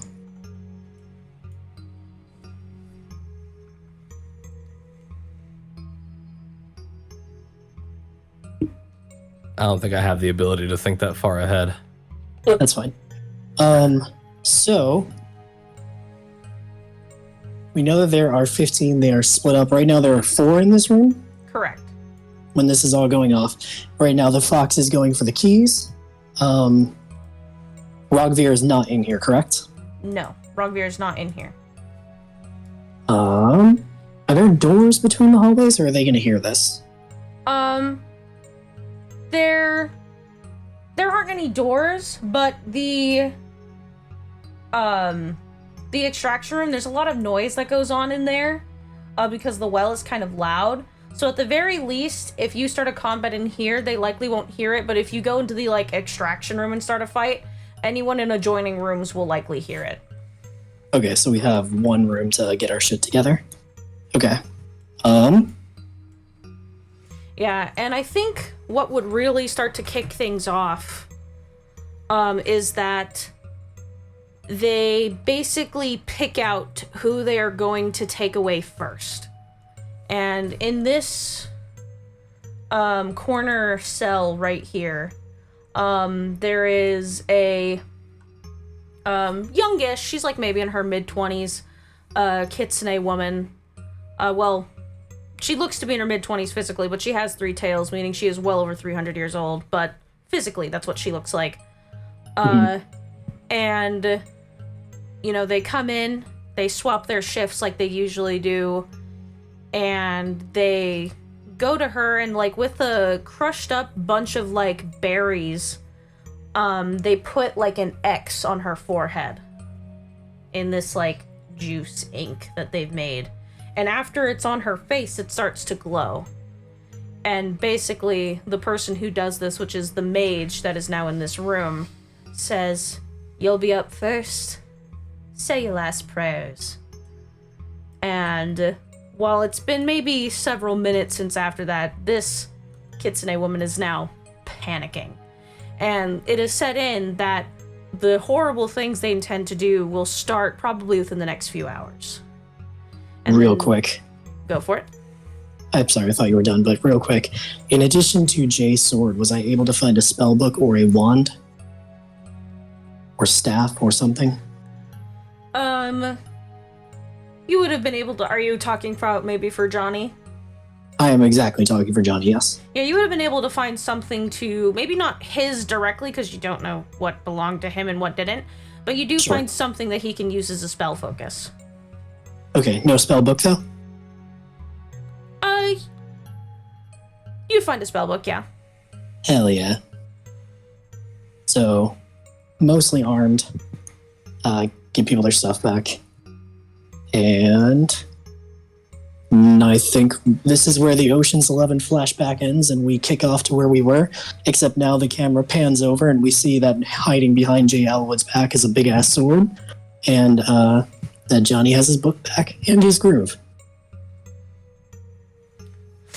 Yeah. That was a double pun. I feel like y'all should have appreciated that more. I did. I just didn't want to potentially interrupt someone by being No, you excited should to interrupt say them to tell me that I'm funny. that. Minnow, you're hilarious. Alright, great. Yeah, so all of the individuals in here become increasingly distracted by the fact that Lysel has summoned their weapon. And the other one goes, "How in the hells?" And then... I'm actually not going to roll this die yet. I'm going to roll this one. No, they don't notice that.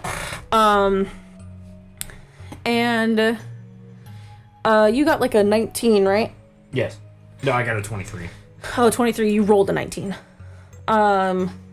The Anodyne manages to pluck the keys for this quarter of the cages and brings it back to you, Xander. Yeah, and Xander is going to wave his hand in sort of a dramatic flourish as a disembodied hand made completely from dirt rises from the ground, takes the key, and unlocks the cell he's in. I cast Mage Hand. If that was clear. And yeah, I think Xander, being the ostentatious prick he is, just kicks the fucking door out and says, "Gentlemen, I believe we have a score to settle. Eldritch Blast on the mage." Yeah, I would like lottie-dottie everybody to roll me initiative. Oh shit. I love to think as well that they're Wait, like, hold on. A lot of stuff happened, and Jay Elwood wasn't a part of a single goddamn thing. You have your sword. Is there anything you wanted to do? We had the way that Yes. this was set up is we had a full 2 days to do stuff. Right before initiative got rolled, during all the distractioning and stuff, Jay Elwood pulls out his sword after the billhook is summoned, and he's gonna use his channel divinity, Peerless Athlete, to give himself advantage to break down the fucking door to his cage. Oh yeah, give me an athletics check. That's a 24. Yeah, maybe, as everyone's thinking, like, okay, well, how are we gonna get the rest of the cage open? Fucking, Sir Elwood just kicks down the door, and you hear the breaking of metal as it just fucking comes off of its hinges and falls, breaking, Jay and Johnny free. And, Sorry to keep you waiting. Here's your goddamn army. Also, as part of this plan, I don't know if the dramatic flair was part of the plan, but I love it. Can we also say that we have a train of people sending the keys our way now? Because all these cages are right next to each other. absolutely. Great. So, I think she'll also use Mage Hand at this point, grab the keys and unlock it. Or we'll do that on her turn if we need to be in initiative to do that. No, that's fine. You can kick that off before initiative. Great. Especially since you and Lysel got the poor end of the stick, being that your door is right here. Oh, it is a poor end of a stick. It's okay. That's You true. can We are climb the kind of like, cages. where's our door? Yeah, That's remember fine. when you brought that up? I fixed it. I'm glad, because I was kind of thinking like, man, that's a waste of space. Great. I'm just getting everyone's initiative in, so sorry. Is initiative an ability check by any chance? Yes. I rolled a natural 1, so I'm gonna use a soul point to re-roll that. Hell yeah.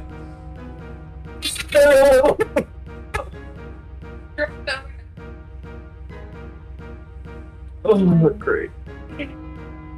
Dakota. 2 cages like before this. Dakota, is your first introduction to RollBound getting... By the way, welcome to fucking RollBound, Dakota. Did you get a second nat 1? No. I mean, souls are easy to get, so you're probably fine. If it's any consolation, you had guidance, because I can do that. Oh my fucking god, Yeah. that is the most Dakota shit imaginable. Welcome to RollBound, anyway. Hello. Yeah, I feel like we have not paid enough attention to that. Welcome to fucking RollBound, Dakota. Yep, the curse This is continues. This is the part where we fall down? Hold on, this isn't in the script. Although, did you want to add guidance to that? Because Minnow said if you make a roll near Vivian and you don't get guidance, that he's gonna, I don't know, eat a shoe or something. Punch myself in the throat. Yeah, that. Wow, that's now a total of 6. 1 on the D4. Let's go. Ouch. RollBound. You rolled less than the aspect of Sloth Johnny O'Phage himself. I can't believe this. Oh god. All right. So. Let's Yeah, see, some Groove. things never change. How does it feel to be on the other end of the initiative spectrum, Groove? I rolled a 1. All right. Well, to kick this off, Emiko, you are first. Emma goes to burst out of her cage, and is the guy that was walking towards Lysel, like, does he have his like back to me? He's Oh, like like- facing to the side. He's like facing. Okay, so I want to run up to him and like jump on him to like hook my manacles around his neck as I try to push him forwards to the ground. If I can. Oh, you want to like knock him, try to knock him prone? Yeah. Write him down, so to speak. Wrangle him. Yeah. I forgot to hit start on this. I know I'm gonna do that real quick before I forget. All right. Yeah, go ahead and make me. I think that would just be an athletics check. But I do acrobatics. I'll allow it. You're so small, you would have to, like, jump around like a... You have to bunny hop and do some crazy twists and flips and shit to get this to work, so I could make an argument for acrobatics. Jump around. 17. And he is going to contest this. This is the brute, correct? Yes, it is. You will try. He doesn't have a great dex. That is a 6. Yes. Yeah, so... Yeah, you fucking wrangle this guy to the ground. Choking him with your manacles. He is prone. Oh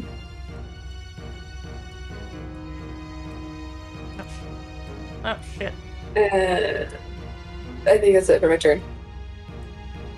I mean, do you want to attack him as a bonus action? I didn't make an attack, so I don't think I can. But you took the attack action. Oh, okay. Grapple counts as an attack. Yeah, shoving uses your attack and counts as an attack. Yep. Ridicule. Punch him in the face. Right, sorry. Yeah, I'll just try to hit him with these fucking manacles. Does a 9 hit? A 9 does not hit. Well, he's prone, so you Yeah, have let's advantage. Oh yeah, you do have advantage since he's prone. Oh. No. No. Fuck.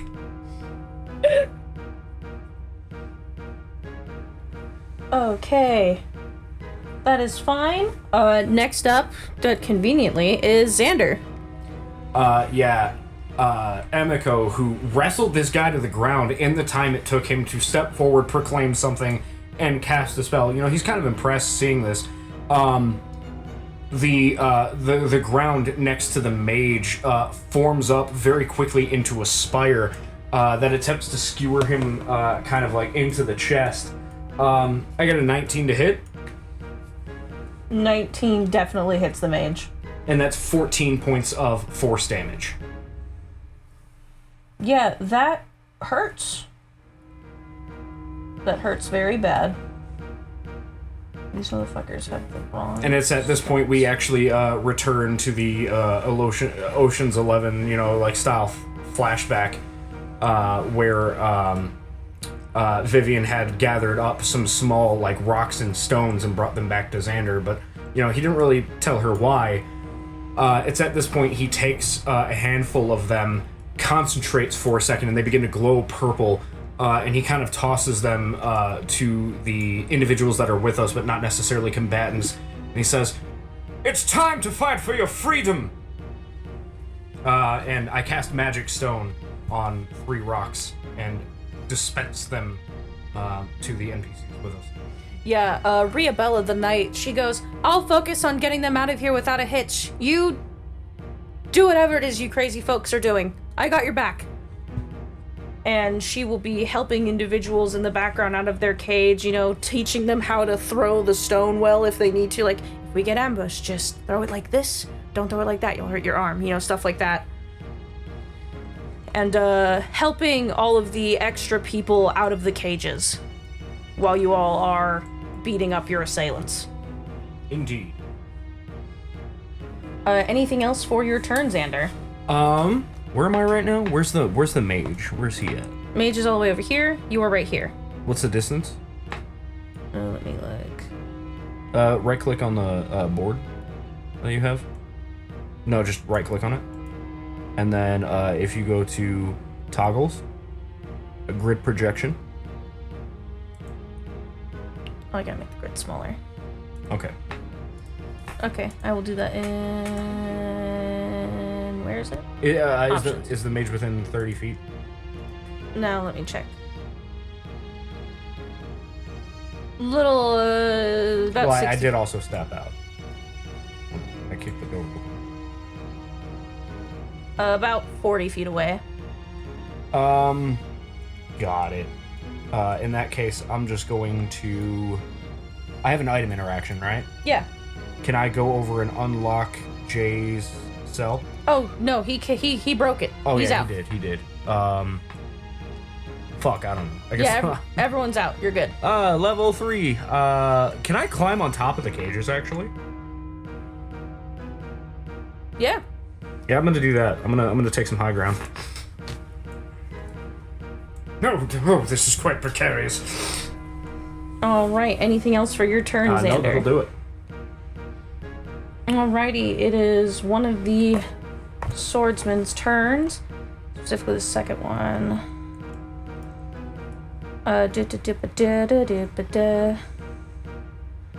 This swordsman is going to go take a swipe at Jay.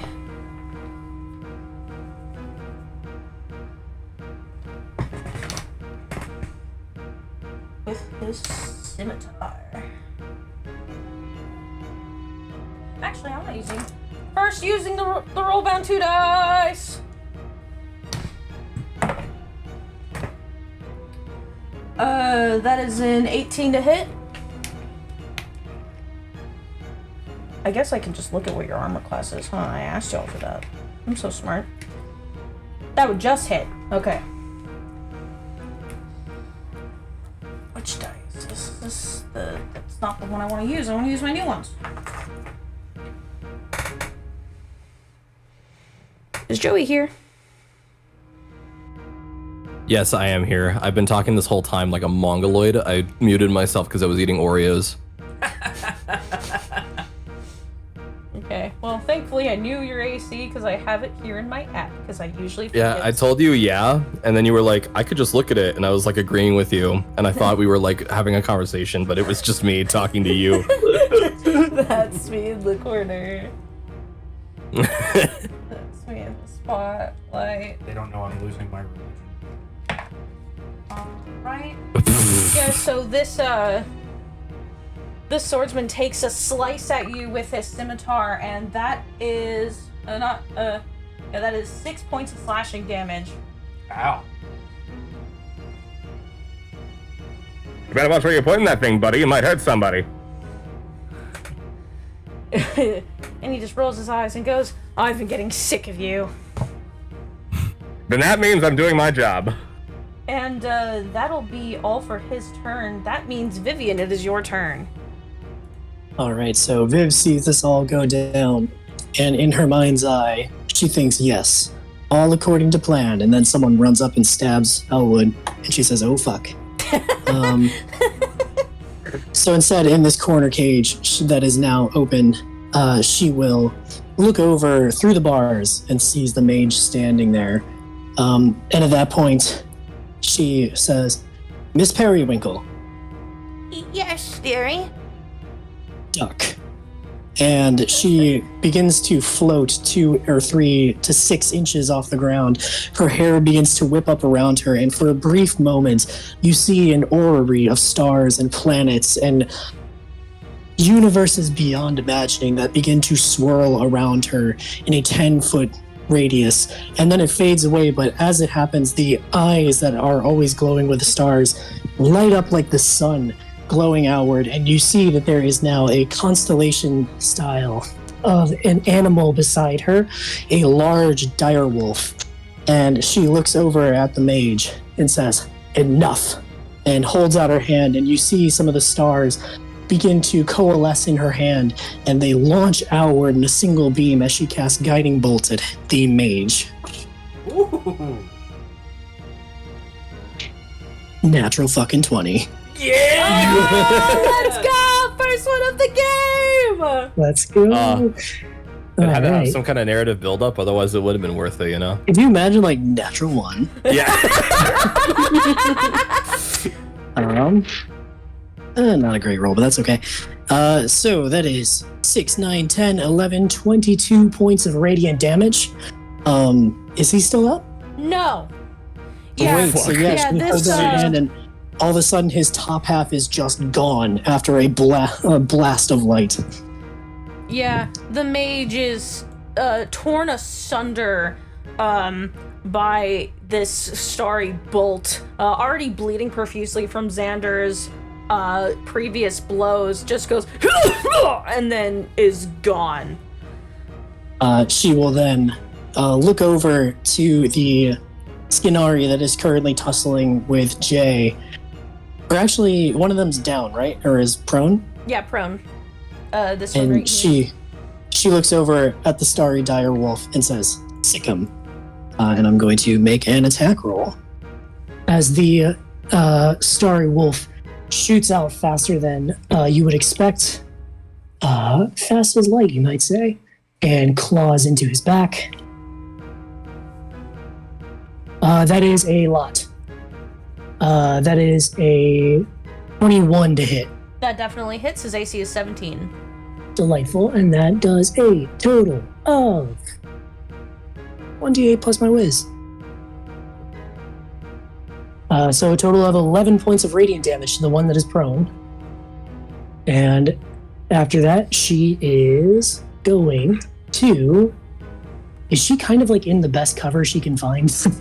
Yeah, at the moment, there's bars blocking the way, and the corner part of the cages are thicker, so... She's does all this stuff, and then her feet touch the ground again, and then she breathes out and hits the deck. She's gonna go prone, and that'll be her turn. Alrighty. It is the next swordsman's turn. He's gonna run up and take a slash at Emiko with his... What does he have? Both the swordsmen are a little different, so I wanted it to be interesting. Dual short swords. Okay, Heather.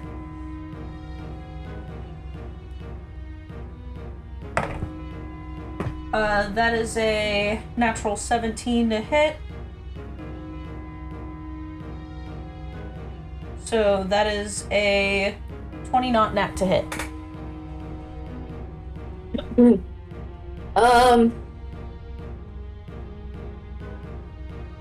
Okay, yeah, that hits.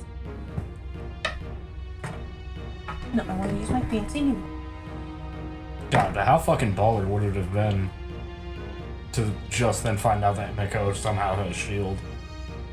We're just like, nope, bitch. Yeah, wouldn't that be crazy, Emiko? Wouldn't that be hilarious? Anyway. Yeah, that would be.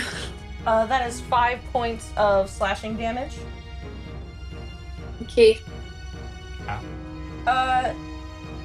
At the end of that one's turn, Jay, it is your turn. You have a lot to learn about blade safety. Let me give you a crash course. And his eyes flash red underneath the visor as he takes a swing downwards at the swordsman that dared to try to scratch through his armor. Here, go ahead and roll it. It's going to be a 25 to hit. That absolutely hits. 10 points of slashing damage, and then he's going to throw a spell slot in there, just Divine Smite. Oh, God. Yeah. Oh, damn. So that's 10 plus?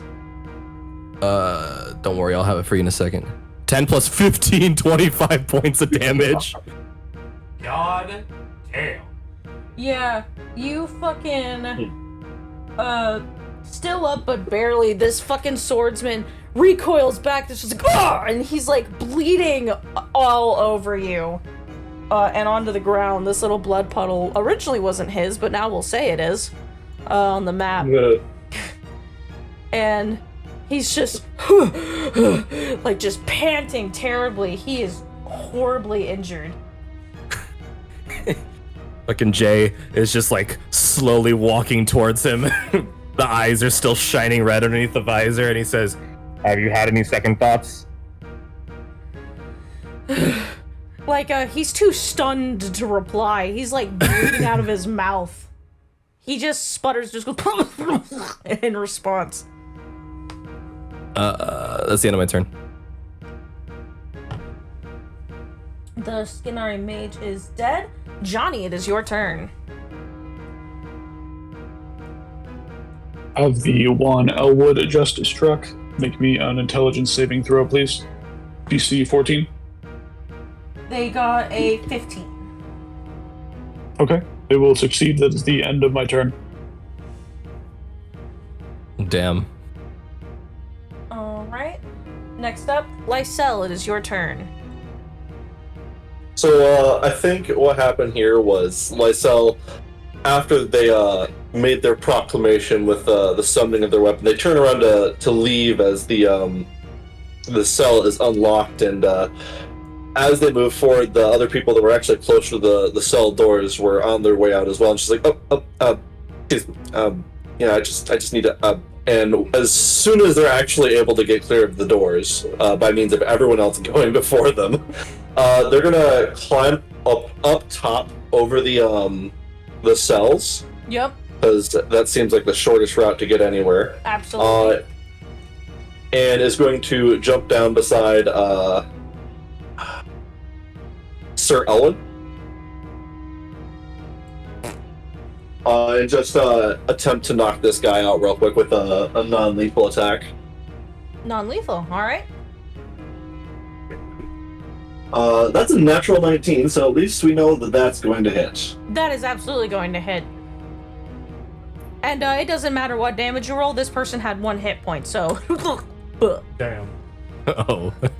So yeah, Lysel just walks up and with a quick fluid motion flourishes the billhook, clipping this guy under the chin with the blunt end of the weapon itself, and looks up to Sir Elwin and say, "Well, that was quite impressive."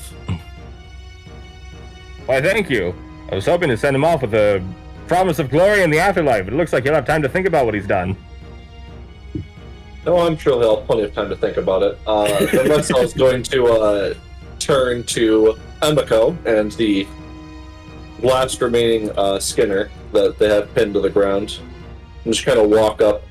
Is there still 2? Was there 4 of them? There's still 2, yeah, there's 4.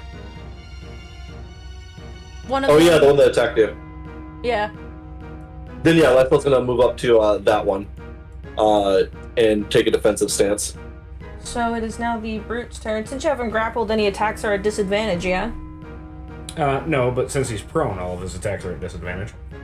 And because he's Yeah. he can't get up. Yep. So, all in all, he has disadvantage. So he's gonna try to attack Emiko with his big sword. Huh? I don't think that hits though. That's a 16? No, they'll miss. Yeah, he tries to like finagle his sword up to like get you in the gut, and your small, very nimble figure just kind of just whoop right around him, and he doesn't make any purchase. That'll be the end of his turn, and that was kind of rude of him, Emiko. It is now your turn. Emiko's gonna stand up, and as she's doing so, she's gonna kick this guy in the face. Does 19 hit? A 19 absolutely does hit. Go ahead and give me damage. Okay, so it's gonna be 5 bludgeoning, and then I'm gonna use a key point to use my Hands of Harming to like kind of just reach down and fucking slap him. For another 7 points of necrotic damage. Yeah, 7 points. Sorry, I'm... There we go, okay. Sorry, I clicked too many buttons on my thing. Yeah, that fucking hurts. He is pretty badly injured. And he's just sitting there like trying to... Go for it. I'm gonna use my bonus action to Flurry of Blows. Hit him again! And an 18 and 20 to hit. Those both hit. For a total of 11 bludgeoning damage. Yeah, you just keep whamming on him, and he's trying to like wriggle out of your grasp, but doesn't really make it, and he is now very badly hurt. Anything else for your turn, Emiko? No, that's it. All right, Xander, it is your turn. Just as kind of a flavor thing, Xander is going to kick one of the bars that he's kind of standing on, which he has noticed has, kind of come loose, not getting proper maintenance and whatnot. And as he kicks it, it kind of flies up into his left hand, and he kind of like spins it over to his right hand, and as he does so, this kind of slightly rusty metal bar begins to coagulate with crystals until an obsidian blade forms at the end of it. As I cast Shillelagh. Xander's going to jump down and point the obsidian blade at the remaining Skinner that is standing and say, "I'll give you this one chance to surrender." Yeah. He, like, looks back at you and says, "Not a chance." I was so hoping you'd say that, and I attack him.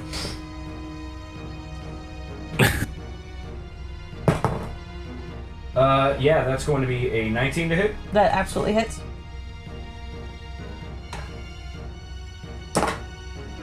And, that is going to be 8, 9, 10, 11, 12. Another 14 points of damage.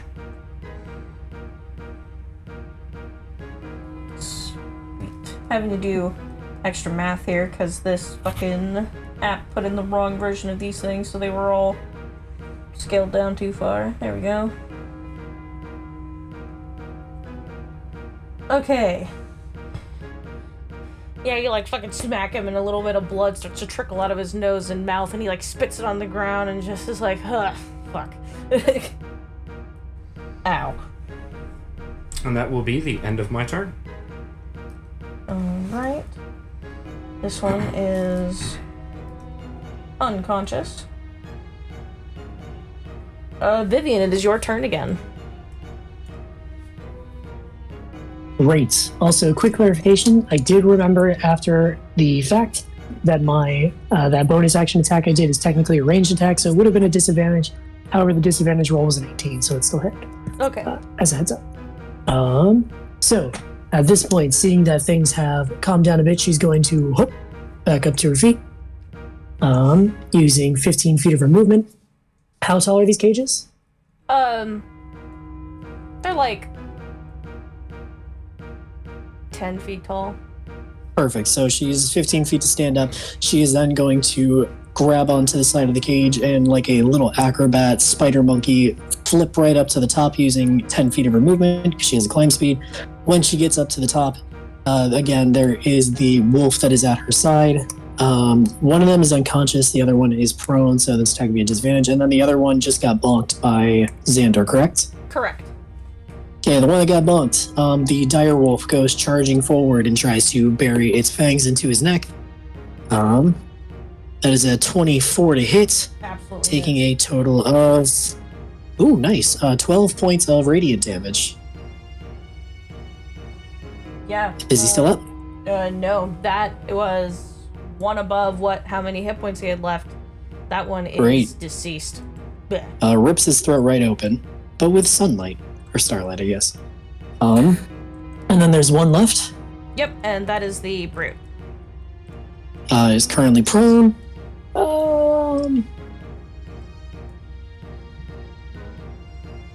We will.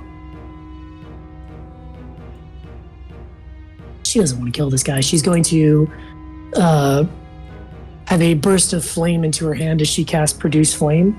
I'm going to ready my action to throw it if the need arises. And I'm going to say, your friends are dead. And there's a lot more of us than there are of you, my friend. Now I understand that you might not be smart enough to understand long words, so I'll keep it short. Give up. And I'm going to end my turn, holding my action.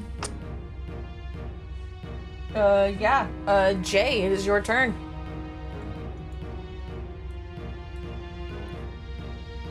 He's gonna walk over to the prone brute.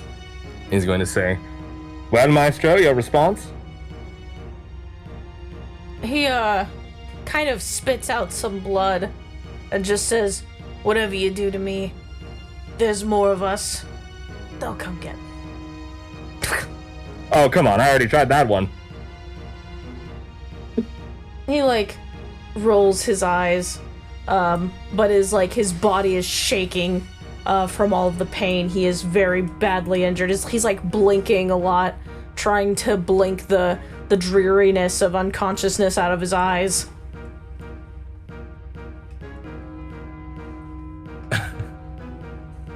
How many hit points does he have for the sake of brevity? 4. 4? What's my strength score? Oh, what do you know? Jay kicks him in the head, knocking him unconscious. And he just goes, "Puh, puh." And if you really need a, oh shit, that's a nat 20 with advantage because he is prone. So yeah, he gets conked the fuck out. Yeah, but with that, we are out of this initiative. Over the course of your battle, Riabella, the Knights in training, has gathered all the people, kind of like back here, because where this torch is the entrance into that other room. And she's kind of standing in front of all the people who are huddled up, and she says, "If you can clear this place out, knock them all out, kill them, whatever, what may have you. But we have to make sure that there's no danger. We put everyone at risk." Of course. We'll clear the who's way. saying this?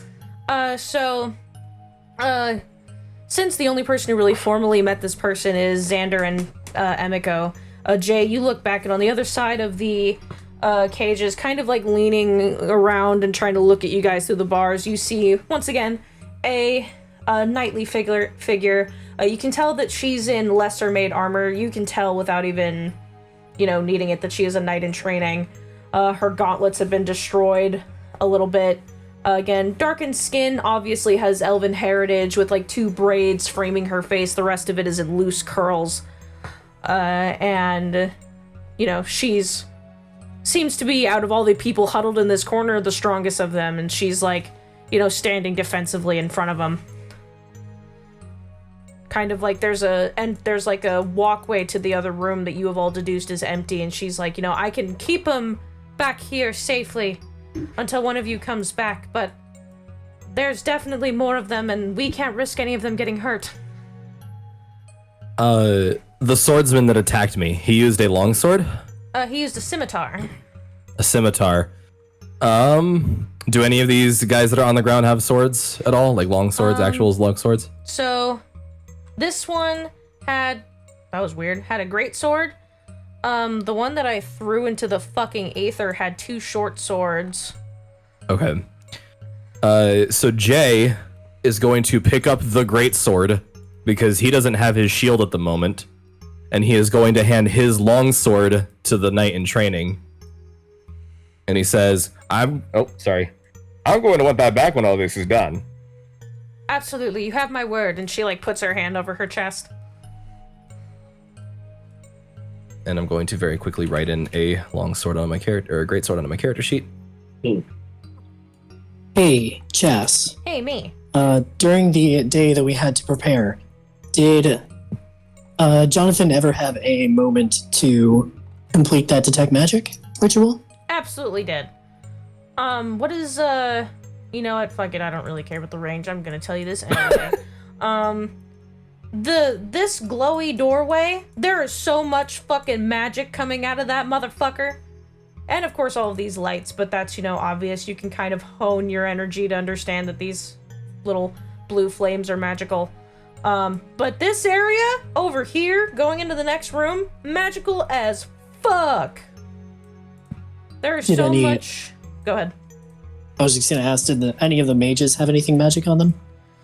Other than their focus, nothing like too crazy of note, no. Did they have a spell book? This one wasn't a wizard, so not yet. I'm trying, Groove, I promise. Don't worry, I will give you. We're gonna get you some. However, there is stuff in here if any of you wants to make me an investigation check to find some of the goodies. Because there's all these crates and bits and bobs. Sure. Anybody want to help me? I think I'm proficient. Give me a second. Okay. I am not. Guidance on myself. Help from good Prince Sander. Yeah, I can help. Great. Oh boy, that's too bad. Because that's a 2 and a 6. So 9, that is a total of... total of 14. That's pretty good. You guys are level 3. So you Yeah, right. actually managed to find a good bit of stuff throughout this little room. You find 3 silver pieces. That Joey already got that, so I don't need to include that.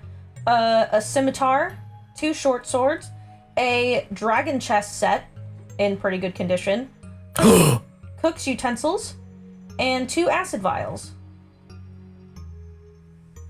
You also find... do I have this written down?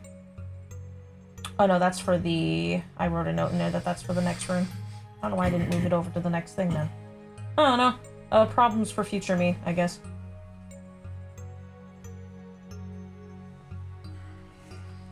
As we're kind of searching the room, by the way, Xander is going to concentrate for a second and touch his signet ring to the ground, and a small plant rapidly begins to grow.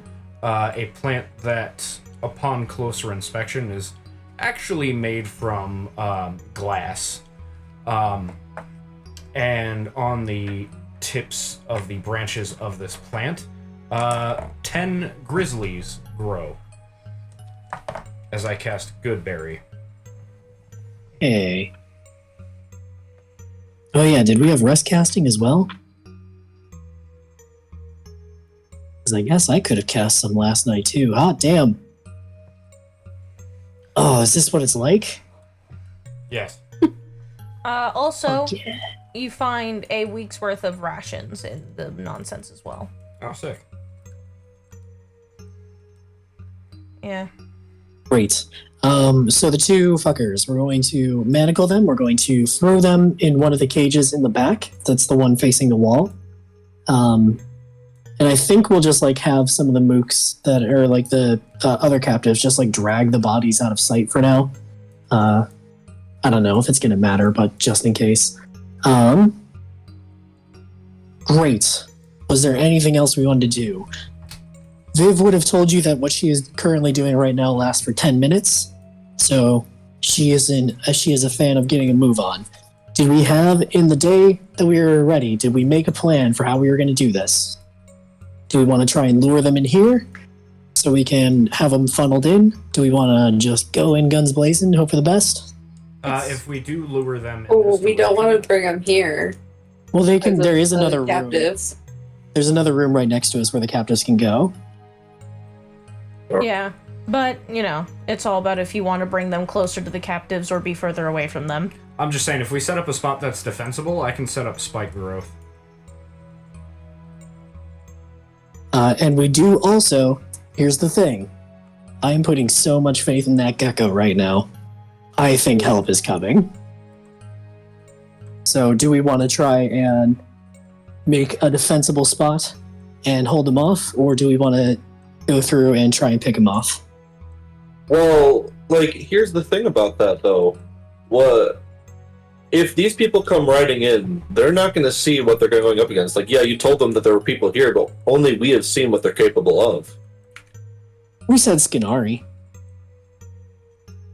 Most guards would probably know what that means, right? Oh, yeah. Like, there might be some people, like commons folk, that don't know, but considering that they're the ones that have to deal with it, guards would at least have some idea. Right. Or if they heard a report from an animal, they'd be like, hey, yo, what the fuck is that? And then figure it out to know what they're dealing with. Yeah, and they might not arrive in time, or at all, but that's okay. What are we thinking? I have a way that can probably lure people down here if we needed, if we want to set up somewhere. What's your plan? I can mimic the voices of the guards. We could probably like say that the prisoners are escaping, so like bring them down here with minor illusion. Love it. Xander, I don't know if I picked this up incorrectly from the cantrip flavor you were doing. Do you have mold earth? I do not. Ah, damn. Does anybody have mold earth? I have my hands, and they're very strong, and there's a lot of I'm dirt sure. around us. That would just take a bit longer than I had hoped. Okay, that's fine. No pit traps then. Oh yeah, no, I can't do that. Yeah, that's what I was thinking. So we have spike growth. I can do a moonbeam, which is always fun. Hey, it's druid craft, dude. What's that about? I can't really do a whole lot with that. I need plants for that shit. Okay. So can we? There's like a bunch of like boxes and crates and stuff there. Can we make like a mini barricade at the entrance to this room? If that's what you want to do. Do we have the tools to hang a bunch of acid vials from the ceiling so that when they try to burst the doors down, it like knocks the vials down off and then they get acid splashed on them? There's no doors, but I love the way you think. Okay, it's all The metaphorical doors that are being made by the barricade. All right. I do like that actually a lot. And even if we don't have a thing that can trigger them, we can also just like have people throw rocks at them so that acid splashes down on their heads. That works too. I could have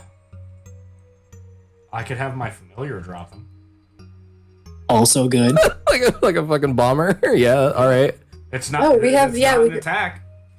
yeah, Also we have at least good. 2 familiars. So Yeah, that's true. And we have 2 acid vials. Serendipity. Oh my god, it's gonna be it's like, dun, dun, dun, dun, dun, dun, We dun, could dun, dun. also set all this up and stage an assault in the main room and retreat back in here to lure them all in, get the advantage, upper hand in the first round, and retreat and have the ball chase us down in their anger and rush right into our traps. I do kind of have a- like Oh. I was gonna say I like Mickey's idea because like if someone screams, "Hey, like I need help in here," they might only send like 2 people at once, right? They might be like, "Oh, fucking go check out what that is." Like, and if we go running out there, everybody's coming at once. Well, that's the thing I was gonna say too, is that if they only send in like 2 or 3 people at a time, then that's 2 or 3 people that we don't need to deal with when we have to fight the entire big room full of assholes. mhm. Hell That's yeah! true. So let's do it. So we're going to very quickly, which we have been planning for over a day now. Those of you who wish to participate, will start rushing forward and putting up boxes, making a miniature barricade using the shit. I do have a very quick question. There is an extra containment room. That is what that room is called on the map. Mhm. Is our stuff in there? No. It is not. No. Okay. Our stuff is in the goods room that is Goods. past the extraction room. The extra Yeah, containment. so there's just we're a gonna lot. be- There's just a lot we got to go through. Okay. where we're going to be stashing all the peeps. Yep, for sure. And I put the knight and Miss Periwinkle in charge. So I don't know. I feel like yes, she doesn't know what day it is or where she is, but that's okay. Because she has a wisdom that is paralleled Exactly. by none other than her own terrible memory. They'll Parallel roll her and people with an Periwinkle. iron grip. All right. So we have the as quickly as possible, we start moving stuff over, relying on the sound of the extraction room to cover up as much as we can. Viv, I think, rather than using her very meager strength, will set up the acid vials hanging from the ceiling. Did we grab any like rope from them? Did they have any stuff like apart from what they had from the loot you told us? Well, we have the chains that we were manacled with. The chains we forged in life, yes. Great. So we'll set those up, hanging from the ceiling, with the familiars poised to smack. I think that's it. Everybody else, pick your preferred position. Viv's gonna be way the hell back. Going once. Yeah. I think Lysel, I can't actually move the stuff because I don't have tabletop simulator open. I think Lysel's gonna go to the far right pile of boxes and kind of like crouch behind them. Right here? No, the Yo. boxes that they just set up. Oh, these boxes. Okay. Yeah, like looked away right for a behind minute. them. Yeah, like right there. Great. So crouch that way down. they can make a real easy polearm attack if anyone comes rushing up. That top Love it. left area where we can see the craggy rocks and whatnot, Mm-hmm. is that someplace I can stand? Right here, yeah, but in other places it's a bit too steep. But you can stand like along this particular spot. Yeah, as long as I can take some high ground in a spot that I can move through easily. I'm kind of hoping it's difficult terrain up there, right? Because I Yeah. can move through that unhindered, but somebody else would be hindered. Do y'all like my crates? I do like They're very nice. Jay is going to crouch down on the other side of Lysel behind the same boxes, readying an action to give somebody the choppies. Emiko, where would you like to be? Emiko wants to be on top of the cages,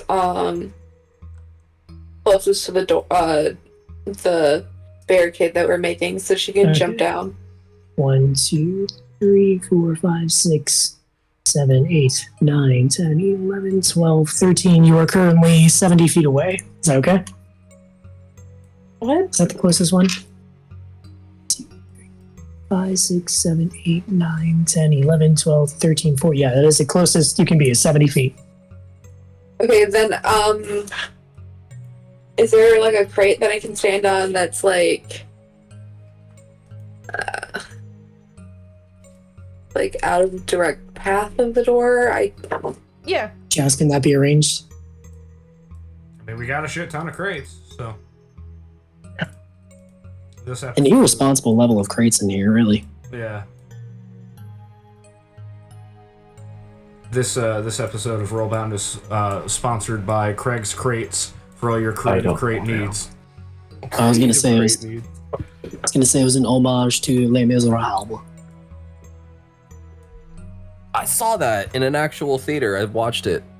How was it? It was great. It was better That's than good. it was better than the Hugh Jackman movie, but not as good as the Liam Neeson movie, Oh, which is probably gonna get me flamed. that's all right. Great. So I think Emiko, or sorry, that's gonna happen a lot. Vivian is 30 feet back. Gotta keep my short people straight. Mr. Ophage, where would you like to be? Where are you? I'll be in the back with Vivian. Great. Also 30 feet? Yes. Okay. I need y'all to know that all of these tokens are exactly height Yeah. accurate. Like they are perfectly, I- I measured it. It is very funny seeing Vivian next to. Super tall boy. Yeah. Look at how If she- fucking tall that guy is. If she tried to punch you, she wouldn't hit your knee. If she punched straight out. Alright, either way. And then Viv will look out to Emiko. How long did this whole thing take? I would say it took you about 10 minutes Damn. Alright. getting all the. Uh, Only one of you is like super strength focused, so I imagine Jay did all the hard work. well, I mean, we also I mean, had what's 50 up with help? people helping, That is true. right? We had 56 people. Jay could have done all this by himself. He is the hardiest motherfucker in the world. Yeah. There was very few that came out to help, mainly because Rhea Bella is trying to make sure that they are as far away from the assholes in the next room as possible. But yeah. Fine. Alright, so the stars fade away. Damn, okay. Would you allow me Um, to attempt to perhaps rally the troops, so to speak, into cutting that time in half? Sure. Okay. Persuasion check with guidance. Let me roll my d4. That's right, motherfuckers. I got it too. 22. Yeah. You convinced some people, there's actually, they were in your cell with you and Emiko. There's 2 twin Nekomata men, who kind of like look at each other and run out like, fuck it. We gotta get out of here. Necomenda. I love it when they're twins. So, Whoa! so how much time did it take? We'll cut it down to 5. Woo! Okay. So, I still have advantage for another 4 minutes on athletics. yo, let's go. All right. So, as we are getting everything set up, Groove dies. Damn. No! Literally just setting. Hey, I am going to welcome be back. over here in the corner wallowing in self-pity. Oh no. So as everything is getting set up and like the two of them are standing next to each other, Vivian will continue her eyes pointed forward, but Gale on her shoulder will look way up to Jonathan, and Vivian will say, "I don't think I got your name, Mistress Vivian Deshays." Johnny, it's a pleasure. You have a last name, Johnny? Phage. Well, Mr. Phage, you're at a bit of a height advantage here, so if you see someone coming, tell me, okay?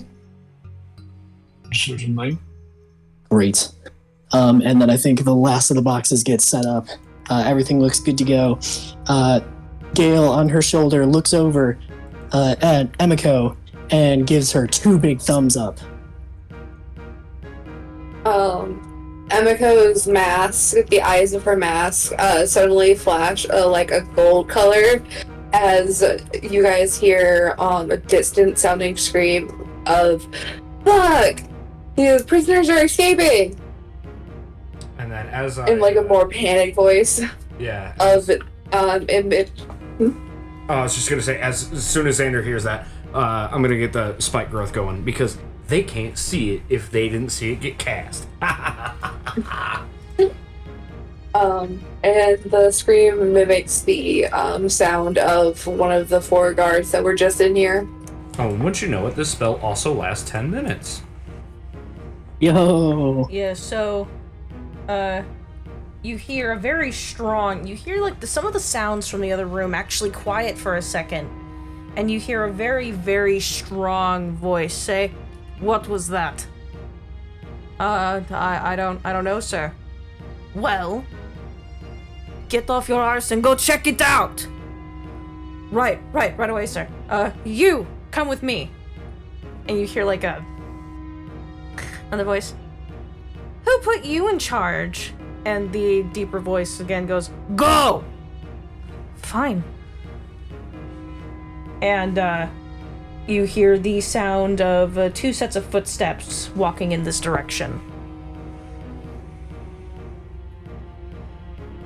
And eventually those footsteps lead into you all seeing shadows kind of it's expanding over the hallway. What do they have to make a saving throw when they walk into spike growth, or? Nope, they just, when they move through it, they take 2d4 damage for every 5 feet they travel through it. It's a 20-foot radius, centered on a point, so it's a 40-foot diameter. Holy shit. Yeah, so I say... The ground is also difficult terrain. Yeah, That's so up to 16. That's like up to 16 D4. That's insane. Yeah, so I say, when it triggers, they get about 10 feet in. Okay. Ow, stepped on a nail. Ow, stepped on a nail. Why are there so many... What's going on? Yeah, Oh my because God. At first it's like, ow, and then, whoa, you know? Yeah, they take 8 points of piercing damage. There is no save. It just happens. This is their life now. I will say, though, if anybody moves through that spike growth, they take damage, so just be mindful of that. Including your friends. Including... Is that something you can end, or is that just the way It's a things are? concentration spell, so I can end concentration. Okay. But once it's gone, it's gone. Perfect. I would really hate to immediately kill all of the survivors as soon as we finish this fight. Yeah, that would suck.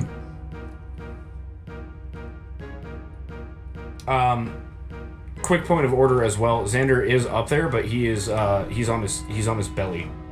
He's prone. So if they try to attack me, they will be at disadvantage. Okay. Are we re-rolling initiative or using our previous rolls?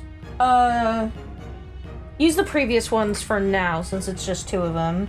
Okay. Should we continue from where we left off in the initiative order? I'm just gonna restart it, because I'm moving over to a different set of things. Does that mean we need a new roll, or are you just gonna use the same rolls? I'm gonna use the Same same rolls. rolls. Okay. I just had to reset it because it had given y'all new roles that I didn't designate for some reason. I probably hit the button on accident with my thumb while I was listening to y'all talk. It happens. Yeah, and what was the damage one more time, Allie? It was 8 points of piercing damage. Okay, thank you. Magical, obviously. Not that... I mean, I would hope that it doesn't matter this early on. That'd be fucked up. Yeah. Don't worry, Allie, it's not one of your campaigns. These aren't secretly level 30 mooks. You know, Minnow, that hurts. No Why wonder would the that world hurt? went. No wonder the world went to shit. The henchmen are as strong as a god. Sigma Alley campaign. Everyone's on the grind set. Okay. Okay, damage one more time. I finally fixed it. 8 Thank piercing. you. 9 minus 1, 8. 4 times 2. 4 plus 4. Yeah, so the two people, each of them both have scimitars like in hand. They walk into it and just fucking ow. Oh, They obviously say it a bit more dramatically than that, but I'm stop it. Oh my god, stop. No. Stop. Oh, and Ew. since they're there, that also triggers our familiars dropping acid on them, yes? A little further back, but yes. Great. Are we gonna do one at a time, or do we need both of them to drop one? fuck it, we'll Like, firebomb okay. It'll be like one vial on each. I mean, that's good. it We are going for explodes a little in bit of radius. shock and awe here, right? Like, if we can get in their heads, that's great, because the first thing they hear is like, hey, go check it out. And then they hear, oh, oh, oh. And that's going to be very effective, I think. Alright, well, each of you roll me 2d6 for damage. Bit. 7. And Mickey? 7. No fucking shot, dude. Let's go. Also, what the fuck? Yeah, so they walk in and then suddenly they're like, ow, ow! And then you hear, what the hells? And, yeah, as these two just start yelling in pain, that starts off the initiative with Emiko. So are you waiting? Yeah, Emiko's not gonna attack until they get within 10 feet or out of the spike grove. Whichever comes first. Okay, so I'm gonna do this a little silly. Getting a little silly with it.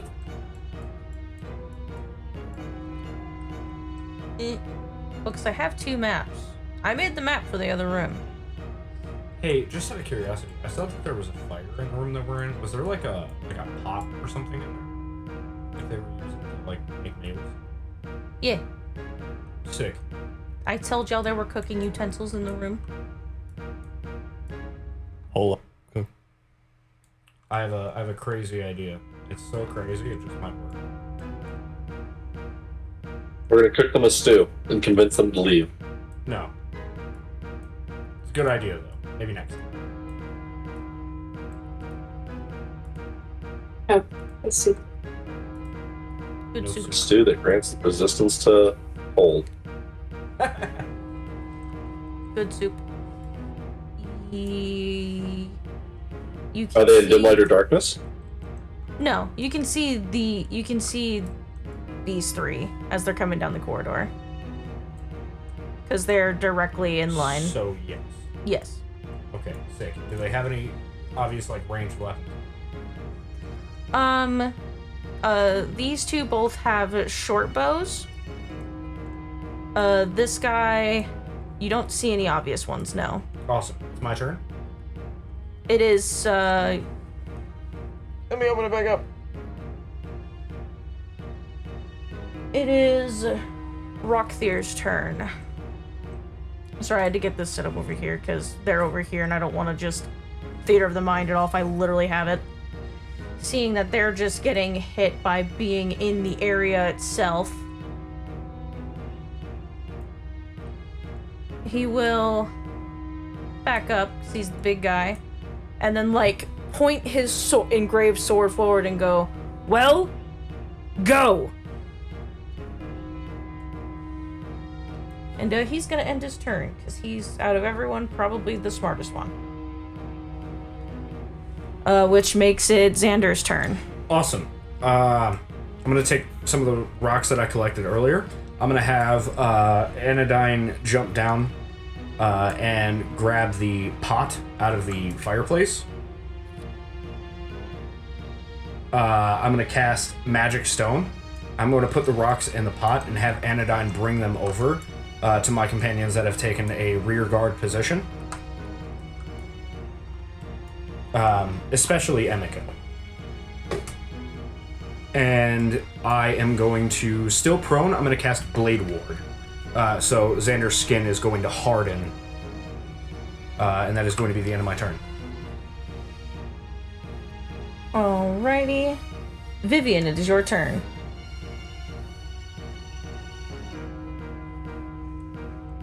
Well, she is. Okay. Oh, I left these guys. I apologize. Were there the people in the... Hey, there we go. Yeah, I left them on accident. No Second problem. board real quick before that becomes a combo. So they both, I think, took exactly 15 points, right? Yes. Alright, well, it's time for a little shock and awe. We're going to drop a moonbeam on the one on the left. Have him please make, or better yet, have him please fail a Constitution saving throw. And if he's a shape changer, he makes it with disadvantage. Is he a shape changer? He is not. Fuck. Not this early on in the game. Yeah, you know what? It would be kind of weird for a shape changer to hang out with the people that skin magic things. So yeah, I get it. He got a natural 20. Fuck! Well, you know what? Hey. That's okay Just because it still going- takes half damage. Just going to very slowly reach for my damage dice in case anyone has any barbs that are silver. Not hearing it, so we're rolling. Barbs that are silver. All right, it's going to take a total of 1 damage. Not a great one. That's okay. Level 3. Level 3. So is he? I assume that my mighty attack did not destroy him. No. Okay, so Vivian holds out her hand and mutters an incantation under her breath in a strange language, and a beam of starlight shoots down through the ceiling, crashing into this person, and it gives him a mild sunburn. And after that, she will then look over to the dire wolf and be like, "Can you go fix that?" And it'll go rushing out and attack, and miss with an 8. So sometimes it'd be like that, but that is the end of her turn. You know what? Actually, she's going to move. No. She's going to stay where she is. I think she's fine. That's her turn. I apologize. Not to put a finer point in it, but did it have to go through the spike growth to get to him? Did what have to what? Did your dire wolf have to go through the spike growth to get him? It's technically a ranged attack. She's throwing a big dog at them. Oh, okay. Yeah. Yeah, so the mage is going to use pretty much all of her fucking movement to try to look through the... There's a word for it. What's the things on castles where it's like... Rampart? Rampart! Regulations? You all say words that say the things I'm thinking because I'm too stupid to think them. So I'm just gonna say, and I really mean this, yes. And she's going to cast magic missile at the boy. At Johnny? Yes. Shield. Next turn. Did you say shield? And next turn. And, what does your shield look like as these, like, magical beams of dark energy come forth at you? She goes to cast the magic missile, and she realizes that she was spacing out. And she's actually at her wedding day, and she sees, she's wearing the tux, and she sees this beautiful, her beautiful bride in their bridal gown. And as she goes to lift up the veil and see her lovely, soon-to-be spouse, she only sees Johnny, and he goes and he tries to take a bite out of her face, and she jolts awake.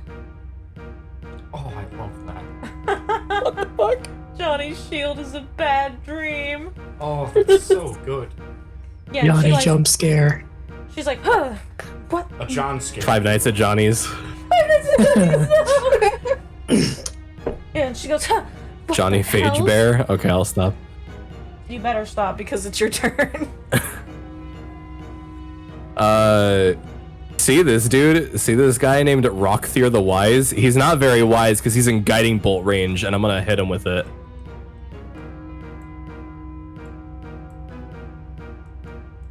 Sweet. Does an 18 hit? That just hits. Ooh! And we are rolling 4d6s.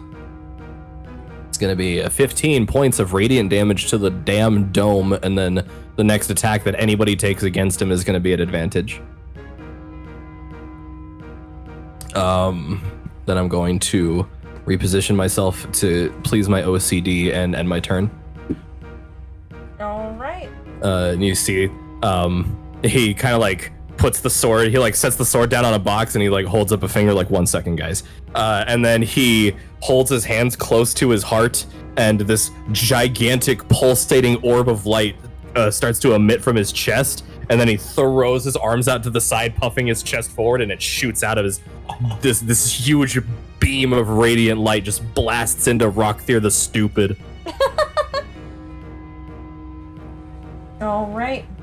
Damage is noted. It is now one of the swordsman's turn, and they're in quite of a pickle. Is it just if they move, or if they start their turn in it? If they move through it, they take 2d4 piercing damage Okay. for every 5 feet they move through it, and it is difficult terrain. Okay, also, they are technically right here. Yeah. So they are not actually, like, right at your barricade. I'm just letting y'all know they're, like, Okay. back here a little bit. Yeah. But I'm connecting two maps, so it Yeah. doesn't work like that.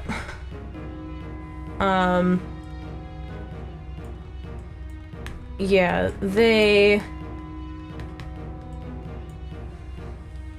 might just have to brave it. No, I think they have ranged weapons. They just have to switcheroo. Just jump. Hope he didn't skip leg day. I mean, it's not like they know how much further up it goes. And they could just look real stupid and be like, I'm gonna jump over it, and then, like, plant it straight into him again.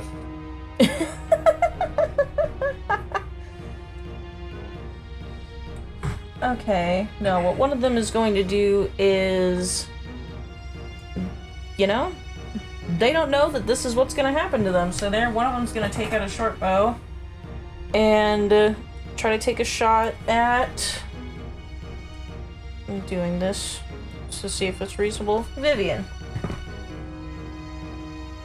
Does Vivian get cover from the barricade? Yeah. I believe it's, what are the stages of cover? I think Half it's half. cover, 3/4, or full. Half cover. That adds what? +2. Plus 2 to Plus your 2. AC? So that means your AC is like, what, 15? Yep. I got exactly 15 to hit. Oh, man. 12 plus 3. Hey, guys, remember when I was a paladin? It was fun. I was really hoping. I'm living out that memory for you. No. I'm glad. Alright. That is 8 points of piercing damage. Okay. Yeah. It hurts. It hurts.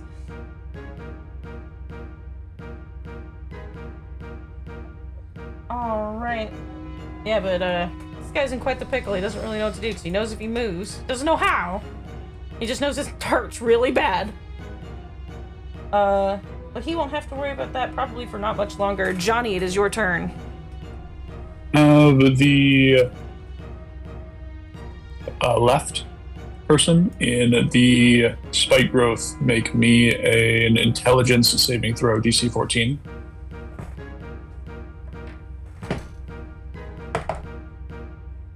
How's a 6 sound? He fails, taking 4 psychic damage and has a -1 to his next saving throw.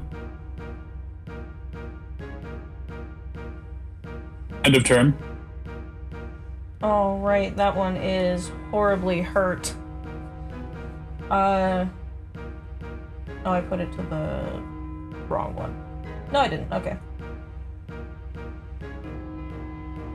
Speaking of which, next one's turn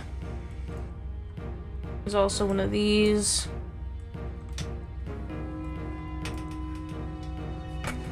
This one's gonna go for it. What are the rules for jumping again? I know it has something to do with your strength. You can. That's 3 move times an- your strength modifier, I think. You can move an amount of feet from a standing jump equal to your strength modifier. Oh. If you get a 10-foot running head start. Oh no. Okay, so they can't. So they can't. So they can't. Yeah, if you don't get a 10-foot running head start, I believe it's half the distance. Sounds right. I thought it was a third, or is that vertical jumping? That's vertical. And it's your strength modifier if you are vertical jumping Gotcha. instead of your strength score. Yeah. So I think this one will also take out a short bow and take a shot at Johnny because their friend started fucking bleeding out of their eyeball holes, and that was weird. Like, hey, stop that.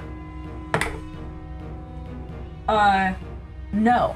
That is a 7. So they draw their bow back and shoot, and from all the pain just losing their nerve, it doesn't quite make it. Goes into the fucking fireplace behind you. Well, fire pit. Lysel, it is your turn. Oh, hey, it's my turn. Weird question. When it comes to thrown weapons, which score do you use for that? It depends. If they have the finesse property, like daggers, you can use dexterity. Otherwise, you would use strength. Alright, so, since they haven't come close enough to actually be within range of their billhook, Lysel is going to trace their bony hands along the ground, pulling what appear to be shadows from the very ground itself into the form of a hand sickle, made purely of shadows as they cast Shadow Blade. And they're gonna hurl it at the bandit on the left, on the spike growth. This one? Is that bandit in dim light or darkness? I don't believe they are. I think Chas said that they're not. Yeah, no. But I do have advantage on it because it was. Oh wait, no, was that the big guy? Actually, It was the big guy. how far back is he? He's from you. 55 feet. That is within the long range, I believe, of it. So the disadvantage and advantage will cancel each other out. It's gonna go flying straight past him. That's a natural 1. Yeah, he kind of leans out of the way and watches as the blade goes behind him. As it strikes the wall, it dissipates back into the shadows that it was, and you can see the shadows again, kind of wisping up beneath Lysel's feet yet again. But that's gonna be it for my turn. Alrighty. It is the next mage's turn. Is going to send a firebolt at Jay. Jay has cover yet. Yes.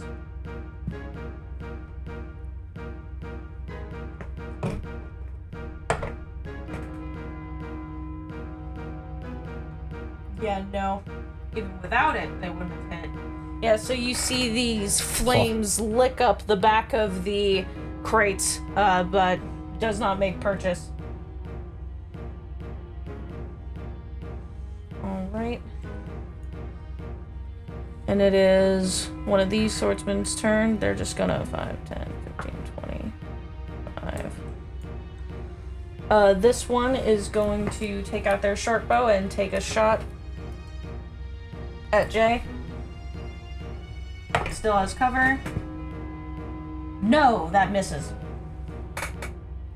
God, I love cover. So now there's arrows sticking out of the back of it. This one, all of these motherfuckers got so low in initiative, by the way. You see this shit? This one? Well, I guarantee you they didn't roll lower than I did. This one, same thing. Well, they did, considering they're all going after you. So yeah. You also got guidance. That is a natural 20. At who? Jay. Oh.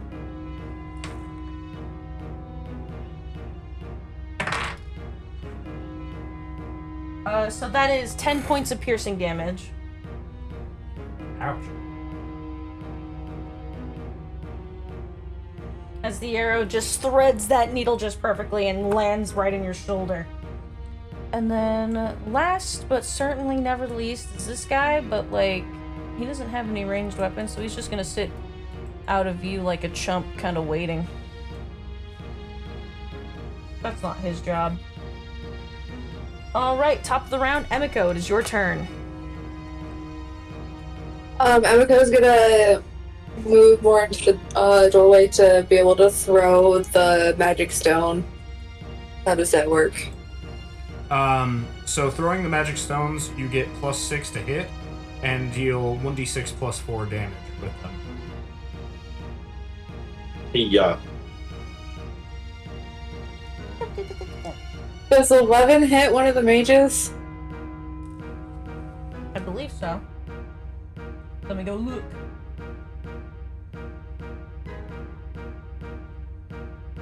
Yes, just hits. Sick. Okay, so it's a d6 plus 3? Yeah, d6 +4. Okay, that's gonna be 9 damage. Ow! Yeah, the stone, like, hits that, I'll say this one for easier. Just,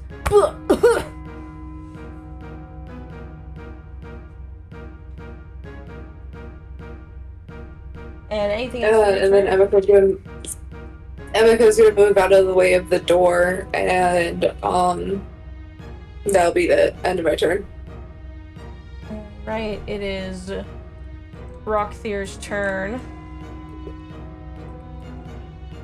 He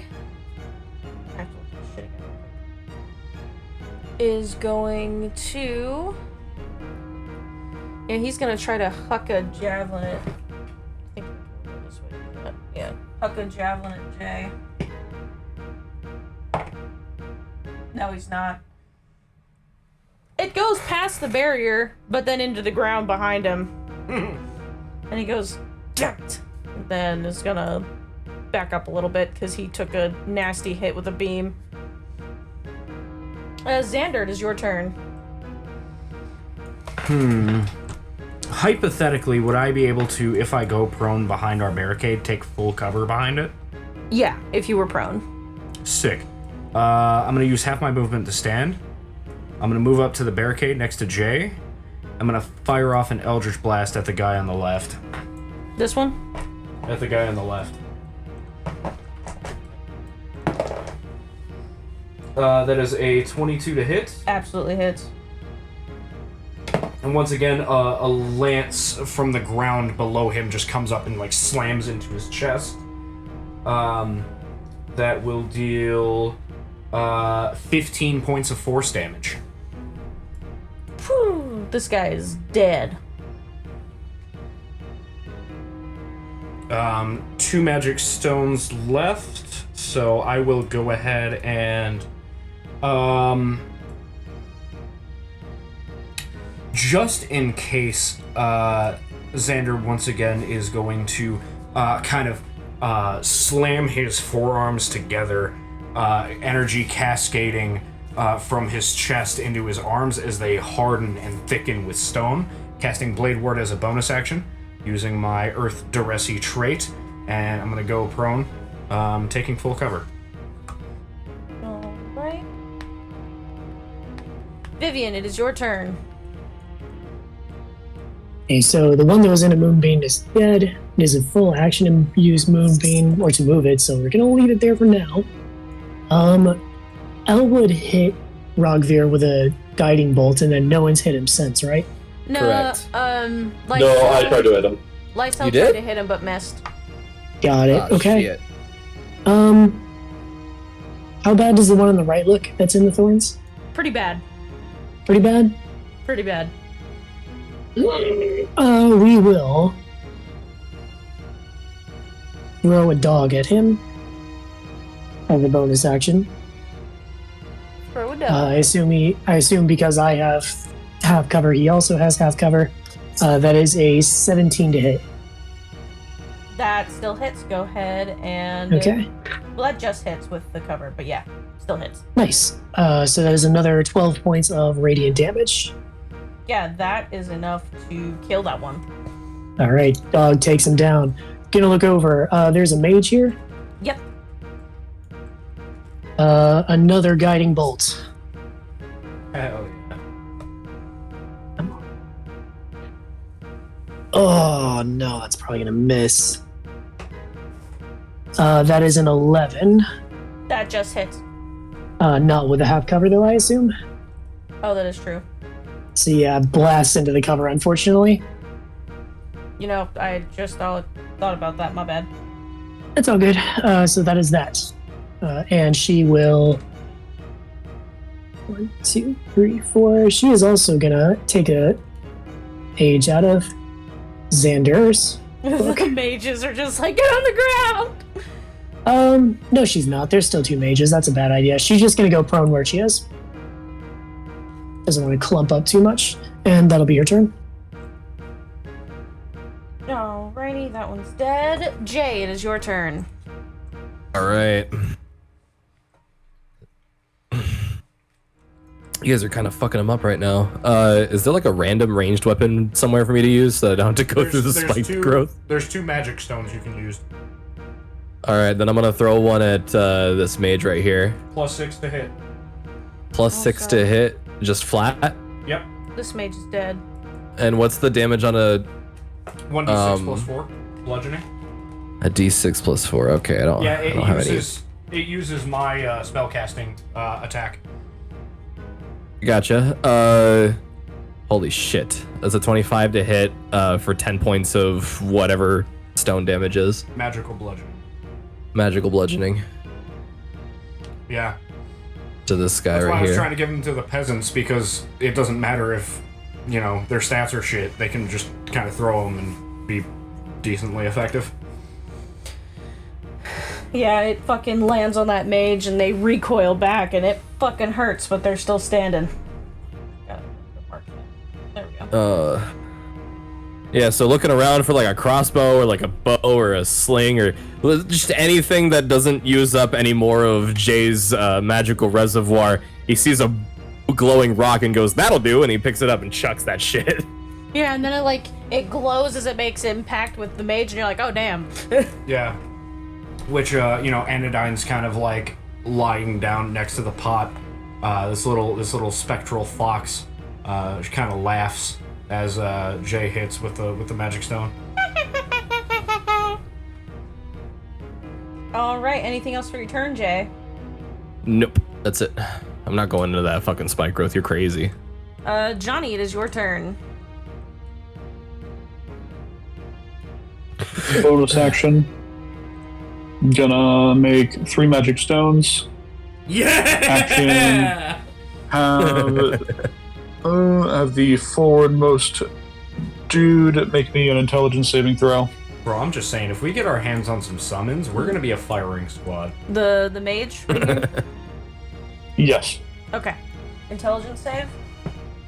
Yes, DC 14. Imagine he's got to be decent at those. Yeah, pretty, but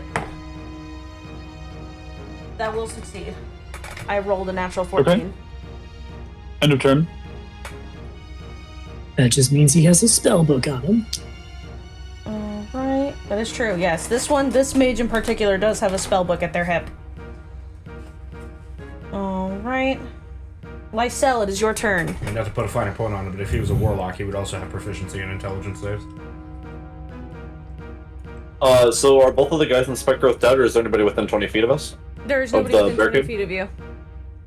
That is deeply unfortunate. Lysel again is going to reach down and conjure up another one of the shadow blades, and is going to hurl it at the dude that's standing closest to the Spike Growth, whoever that is. Yeah, that one right there. Whoever's highlighting that one. Go for it. Hey, rolling the disadvantage. He's out of range. Well, I think that'll hit. Does a 19 hit? Absolutely. Well, at least we got that going for us. It's gonna be 5 points of psychic damage as the blade sticks into his chest and then disappears again. That is just enough to kill that mage.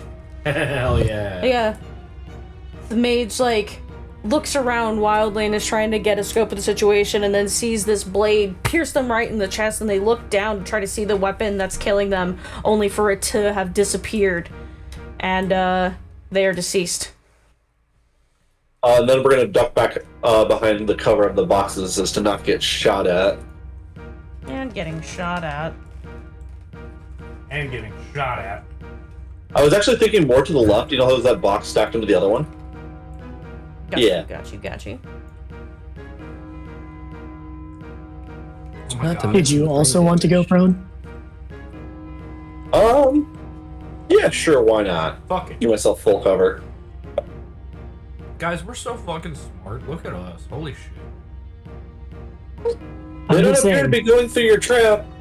We are so incredibly unfettered right now. epic. We could just back up. What are they gonna do?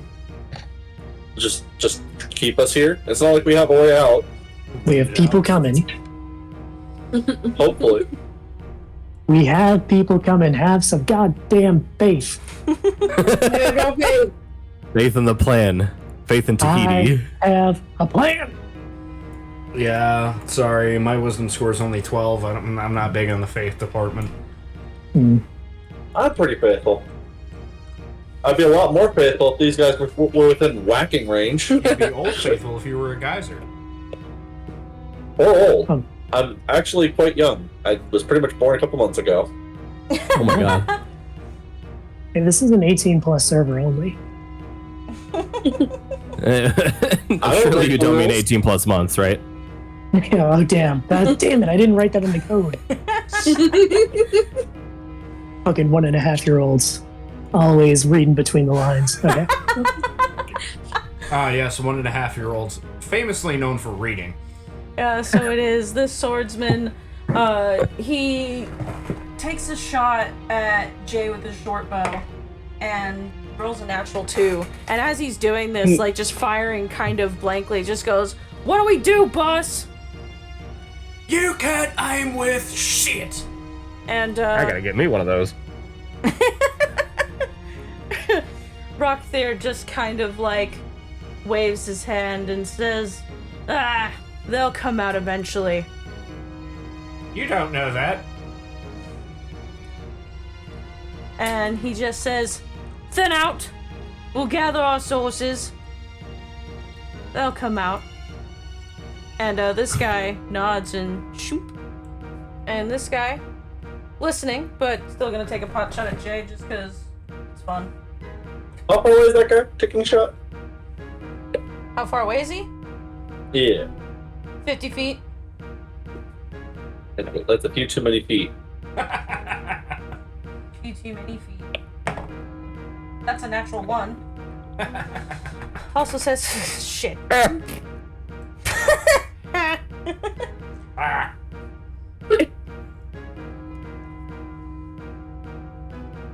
Alright. Emiko, it is your turn. Um, Yeah, throw a rock. You gonna throw a rock? Yeah, rock the Emiko's world. gonna throw a rock. Rock. Rock the world. That's 6, right? Yeah? Yeah. Johnny, just for the sake of argument, your 22 spell attack hit. is also +6, yeah? Yes. Okay, cool. 23 Sure, hit 20 fucking That hits. absolutely hits. for another 9 damage. Bonk. Not 99. Lord have mercy.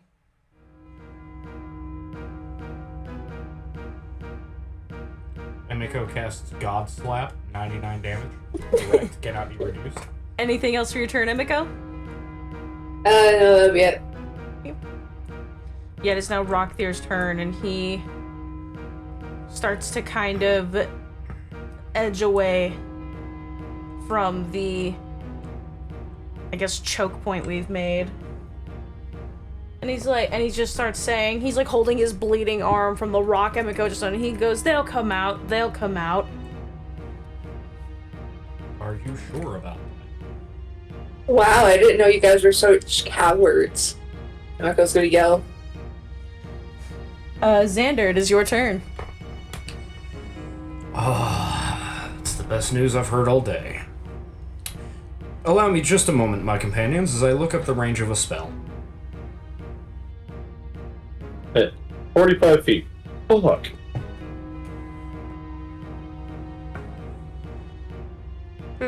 feet. You don't say. Xander is going to come up from prone. And he's going to rub the tip of his signet ring and then point it over at Rogvir and say, "Hey, Dick for brains, why don't you pay attention to this?" As a glass mushroom grows underneath Rogvir's feet and explodes all over him. I need him to make me an intelligence saving throw, DC 14. 12. So he sees these spores come up and then form into a essentially a stone iron maiden that shuts around him, impaling him. He takes 4 points of psychic damage as I cast Phantasmal Force on him.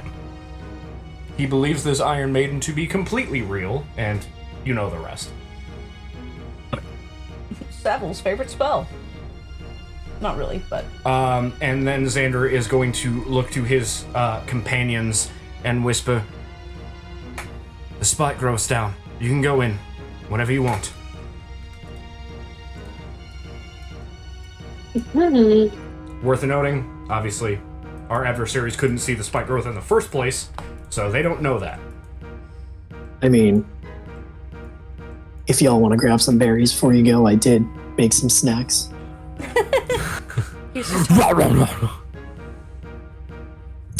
But I am going to go prone again after that, because I don't want this guy to touch me. With my bonus action, I'm also going to do nothing, because it occurs to me if I cast Magic Zone, I couldn't have cast Phantasmal Force, which is really weird, but here we are. Alright. Vivian, it is your turn. Alright, so she had another plan, but then Tucker got put into his own idea of an Iron Maiden and is presumably not capable of moving, so we're just gonna scoot that moonbeam right on top. And he sees in his mind this Iron Maiden. There is a blinding starlight coming down through the cracks of it and is now burning into his skin. I did misread earlier. This technically takes place on his turn, so it has some time, but regardless, if he starts his turn there, he will be taking some damage. Bonus action. Am I within? I don't think I'm within 60 feet. So hop up. 1, 2, 3. That'll get me there. 1, 2, 3, 4, 5, 6, 7, 8, 9, 10, 11, 12. Shit! 65 feet away.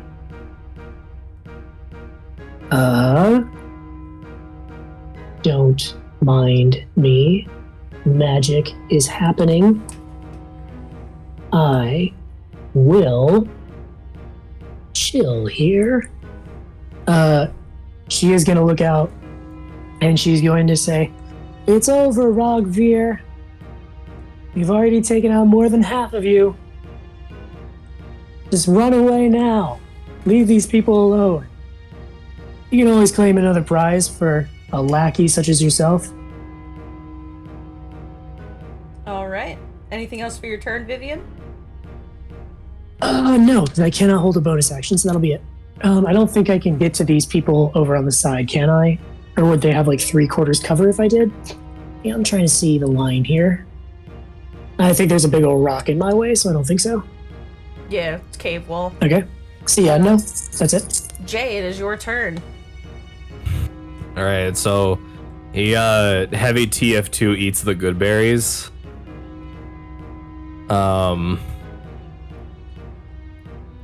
I have a question I have an about answer. inspiring athlete or whatever the hell it's called. What is this? Channel Divinity? Peerless athlete. I get an additional 10 feet of long and high jump distance. How the hell does that work? So you take whatever distance you could long or high jump, and you add 10. But what's the total amount that you can jump is equal to your like strength score? Yeah, if you get a Modifier. 10-foot running hot heads like start, basically, you can do a horizontal jump a number of feet equal to your strength score. You can do a vertical jump equal to your strength modifier. Okay, so in my case, I have a 14-foot vertical thanks to the books at my local library. Sick. But we don't want to do a 14-foot vertical. I guess the secondary question is, if I move, you can't jump further than your total amount of movement in a turn, right? Yes, it's wild. You'll spend the rest of the turn in midair. This There's no extra spike growth, distance. though. So if you just This want to run. extra distance costs movement as normal. Man, what's the fucking point? The fucking point is that it gives me advantage on athletics and acrobatics. That's the fucking point. But I do much prefer Baldur's Gate system of, yeah, you can jump. Yeah, using the far bonus action. away. But oh well. 5, 10, 15, 20, 25, 30. I will say, he did throw a javelin at you. Do you want to pick it up and throw it back? Yeah, I want to do that. Eat. This is the big guy if you want to throw it at him, but you can still move over to do it because he can't retaliate. He's hallucinating. The brute I can still see from here though, right? If we go like this. Yeah, he has him. All right, then we're doing that. I'm gonna throw it at the brute. Yeet. Yeet. I can't make this shit up. It's a natural 20. Woo! Give me dabblage. 14 points of piercing damage, and like, and it's the fucking putting the smite on there is so tempting. You can't. It's a ranged attack. You're right. It's not a melee weapon attack like it says that it needs to be. That's never mind. Then that's my turn. You can only. I pick up the javelin and I say, I think this belongs to you, good sir. And I throw it as hard as I can. Just impale him to the fucking chest. DM, not to actually you, but I'm prone. If it makes you feel better, I was tracking that in my think thunk brain. It's okay. Think for the brain. Think thunk. Your think thunk brain has a tendency to think and malfunction, so just wanted to make sure. All right, Johnny, it is your turn. I'm gonna move 30 feet up. Boxers! Oh shit. Trip. Eat shit. Do you want to still be behind the barricade, or? Up and past it, All right. possible. Yeah, you can. Ah! Bonk. The Casting. wizard leads the charge. False Life from background feature at second level. It's going to be 11 temp HP. Bonus action. begin sleepwalking. End of turn. Interesting. Oh my god, alright. This is just an incredible image for the rest of us. As the rest of us are behind this barricade, the knight throwing javelins in his armor. All of a sudden, this motherfucker in torn, ripped shorts falls asleep in front of us. Alright. Completely hops over the Well, barricade, just completely fucking forgets that there's a barricade there. Lysel, it is your turn. So Lysel is going to vault over the barricade as well and move towards the people on the right-hand side, like going into the cave entrance as far as they can get with their basic movement. I'm not taking a dash action or anything crazy like that. Did you also... No, you didn't.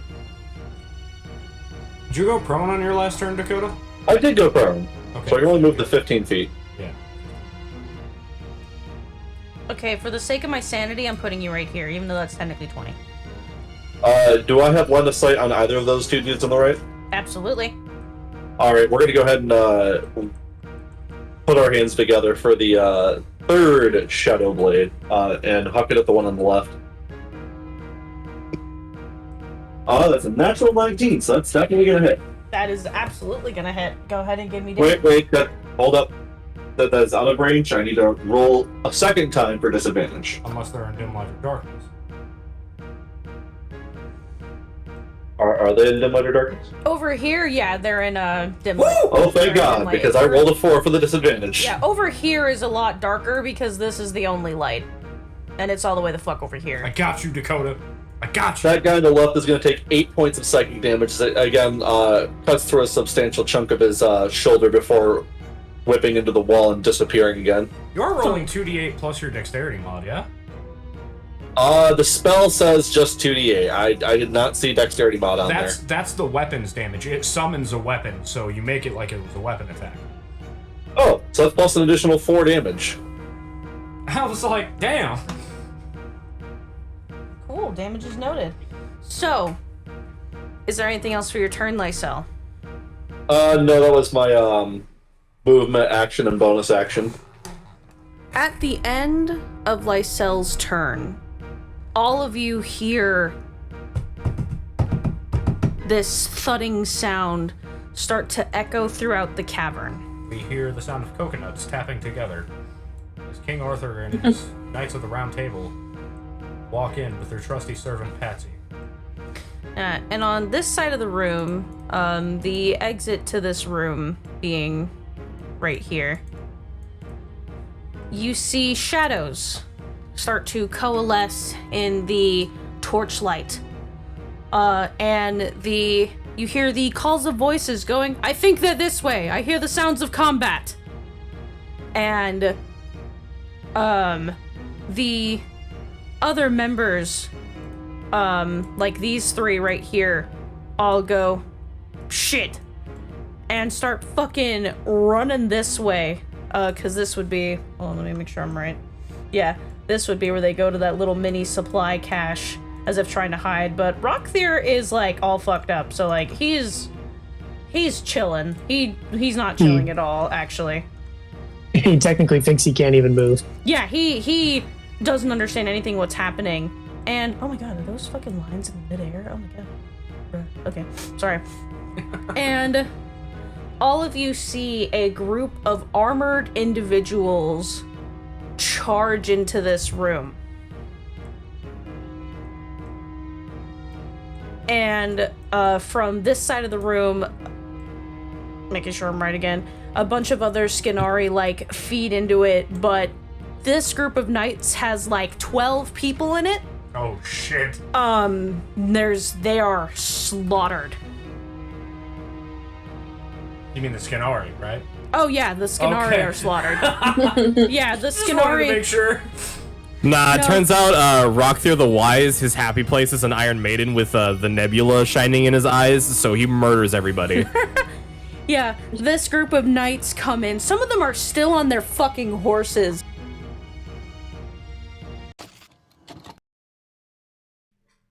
Okay, I need to add something here because it is going to weigh on my conscience. I need you all as an audience to picture right now that the knights running in here are actually riding Parasaurolophus. Parasaurolophus, it's a type of dinosaur. Because in Farwood, all of the animals, every single one, is a dinosaur. There are no horses in Farwood. No one uses them. They are saddled Parasaurolophus. And I just need you, every time I say a horse, to like censor bar, bleep it out, and imagine that I am saying Parasaurolophus. Woo! I am the DM of your brain telling you to change your perception of what I am saying. Thank you. Enjoy the rest of the episode. Just charging into this place, striking these people down, and they stop looking at all of you barricaded in the corner. And some people at first are not quite sure if you're friend or foe, but the knight who is still on a horse, who seems to be the leader of all of this, he holds out his arm and goes, "Wait." Oh, by golly, I was right. Can't you tell by our brightly colored clothing that we're the protagonists? The knight, in responses to Xander's very sarcastic comment, goes, "These are the ones who sent out for help." And he reaches down by his waist and, like, out of his little sack pulls out a little cave gecko. Hey! That cocks its head to the side and looks at Vivian with, like, the most shit-eating grin a lizard could give. So I will say, Vivian can talk to small animals. So she says, "Hey, Tyler. Glad you made it." I I knew did we it. had it in him. You did, buddy. And you hear like the sound behind you of like clanking armor, and you see Riabella just like poke her head out and goes, "By the gods, we've been saved!" All right, now I just, you know what? Never mind. It's fine. Yeah, because we weren't doing that. Thank you, Emiko, for saying the part that I was thinking out loud. Oh no, I mean, No, it's fine. Don't even worry about it. well, you're the one who brought them it's- here, are yeah. you not? I mean, it was technically Vivian, but whose name I don't know. Stranger. We just We met. have talked I will for call you 3 days Goblin. now. No. We have had 3 days to know each other. Okay, awesome. Know my name. I didn't want to metagame. I'm sorry. We planned this whole heist. This whole thing was from the plan the whole time. Yeah. And the knights start clearing out any of the Skinori that are like hiding, fucking throwing them on the ground, arresting them, or killing them if they put up too much resistance. And the man leading this whole thing goes, "Riabella." Yeah. She like panics and like does this and goes, "Yes, sir." She just punched herself in the chin. Yeah. He goes, "Good work. We'll need a lot of help getting these people out of here. Let your saviors rest." And he like motions toward the knights and goes, "Have them sit on your horses and walk on foot, leading the reins. They need rest." And he says, "We'll drop them off at Mapleview and we'll go from there. Go on." Are we out of combat? Yes. Okay. You see Rock there, he's like struggling. He's like maddened by all of this, and they're putting him in manacles, and they're like, yeah, shut up. One of them like baps him in the back of the head, and fucking his head just falls limp, unconscious. If I may, she'll say to the person in charge, "Your name, sir?" Sir Donovan. "Sir Donovan, my name is Mistress Deshays. We have worked very hard here. I would very much like to have that sword." She points to the sword on Rogvir's back. He grabs it and he hands it to her. He like holds Yeah, it by the blade and hands it towards her. Yeah, she takes it. Does it have a scabbard? It does. He like notices that he just hands her the blade and like rips the scabbard off of his hip and hands it to you. Yeah. Gale like blinks twice as at the blade, and then the scabbard comes with it, and she says thank you and reaches out to take it, and immediately goes like, "Oh," as she drops it because it's way too heavy, or heavier than she was expecting. And we'll toss it over to Mr. Elwood. Before you toss it over to him, he says, Do you need help with? Oh, he just takes it. Yeah. Yes, it actually, is I think I could use someone to carry it for me. It is a elven longsword. It's not magical or anything, but it's very pretty. It has engravings in the side of it. Okay. The engravings are all racial slurs for kids and No, shut up. Oh no. Wait a second, hold on. Rhea. Yes. What is Rhea? What is she? Yeah, what is she? As in, like, her race? She's Yes. she's elvish. She is elvish? Yeah, I don't know what type of elf. She's just, you can tell she's an elf. Rhea, he's gonna say, you there? Yes. Nitess. Yes, my name is Rhea Bella, sir. Sylvia Bella. Perfect. Here. and he's gonna, hold out the elvish longsword, which has no distinguishing properties other than the fact that it is elvish. And he's gonna say, I believe you have something belongs to me, and I'm offering you a trade deal. She, like, chuckles and hands you your longsword back. It has a beautiful scabbard, by the way. Thank you, I didn't make it myself. And she takes the sword and looks it over and goes, it's a beautiful blade, thank you. And it will service you well. Better to be used in the hands of a future knight than in the hands of some skinning piece of shit. I couldn't agree more. Thank you, sir. And she, like, drags it on. Elwood.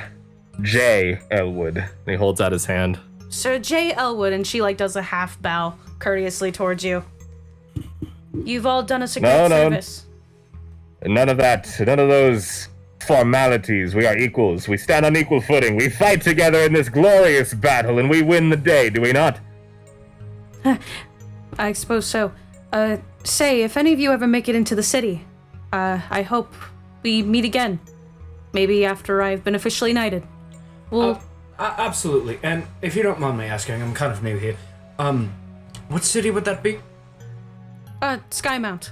Oh, right, of course. Oh, right, you're not from here. I'm so sorry. Very much not, but I appreciate your consideration. The knights will be dropping you all off at Mapleview, and, you know, it's a city nearby, I think. Donovan? And she, like, looks at Donovan. He goes, yes, it's a small township nearby. So that way we don't take you too far away, allow you to get your footing.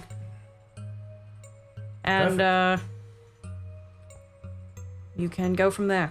I'm sorry this happened to you. But, he, nods to Vivian. You did a good thing. That's what we do here.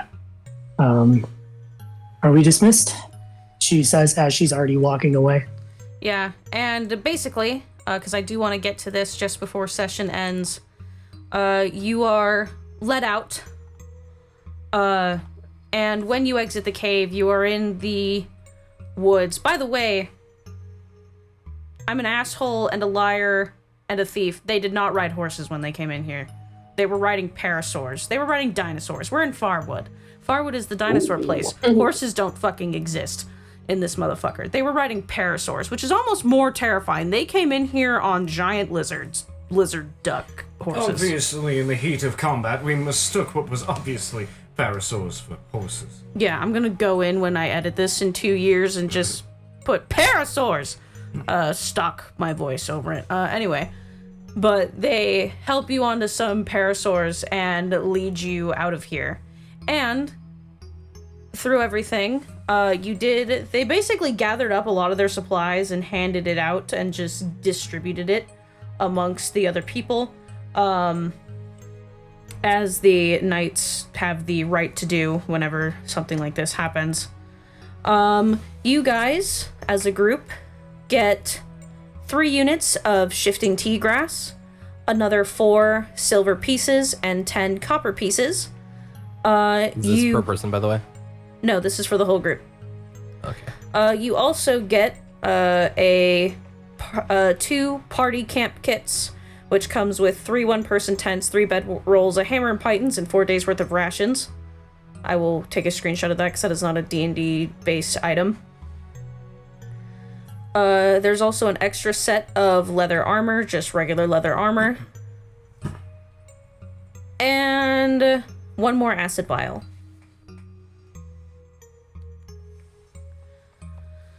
And we get all of our stuff back, I assume? Yes, also all of your belongings that you would have had are returned to you. Did we grab that spell book? Yes, I will put the details of that in chat after session. All right, so one last thing before we end. As we are heading out, Viv continuing to look straight ahead, she does look up, and there is a very faint curling of her lip as she smiles ever so slightly, but then continues to look forward. Gale looking around, scanning the whole place on her shoulder, and she will look over to the rest of the group, and she'll say, well, that was exciting, but now we are not only free, we are RollBound too. What? And the nights, it takes maybe a few hours. They let you ride on their parasaurs so that you do not have to walk. And just before the daylight fades behind the trees, you are brought to the entrance of a small little town. There's a bit of a busyness in the streets as people are walking around trying to finish up the last of their daily lives, you know, getting everything ready to turn in for the night. There are people carrying baskets of fruits that seemingly were just plucked from trees and making sure to get them all organized somewhere before they head back into their homes. It's not the most luxurious of towns. It's very obvious that this is just a small little fruit gathering community, but the knights, you know, leave you off near its entrance and say, you should be able to get your bearings here and make your way wherever it is you need to go. This was the nearest settlement. We thank you, kind Sir Knights, for your hospitality and your timely intervention. And Yeah. Xander will give them a bow, look to his newfound companions and say, now, as for the rest of you, I'm going to find a nice watering hole for the evening and preferably somebody to help warm a bed that I rent out. I will see you all hopefully in the morning. Ta-ta. Yeah, and at just the corner of this little town is a little watering hole, as you put it, known as the Gatherer's Corner Bed and Beer. A bit funky, half the parts of the building seem older or newer than others as it has been put together by Scrap and Hope. In a little marketplace, but as everything is settling down for the evening, the once probably lively little town center is mostly empty. And as we settle in the dark and everyone gets ready to rest or maybe have a drink, that will be the start of our next session, as we will end this one.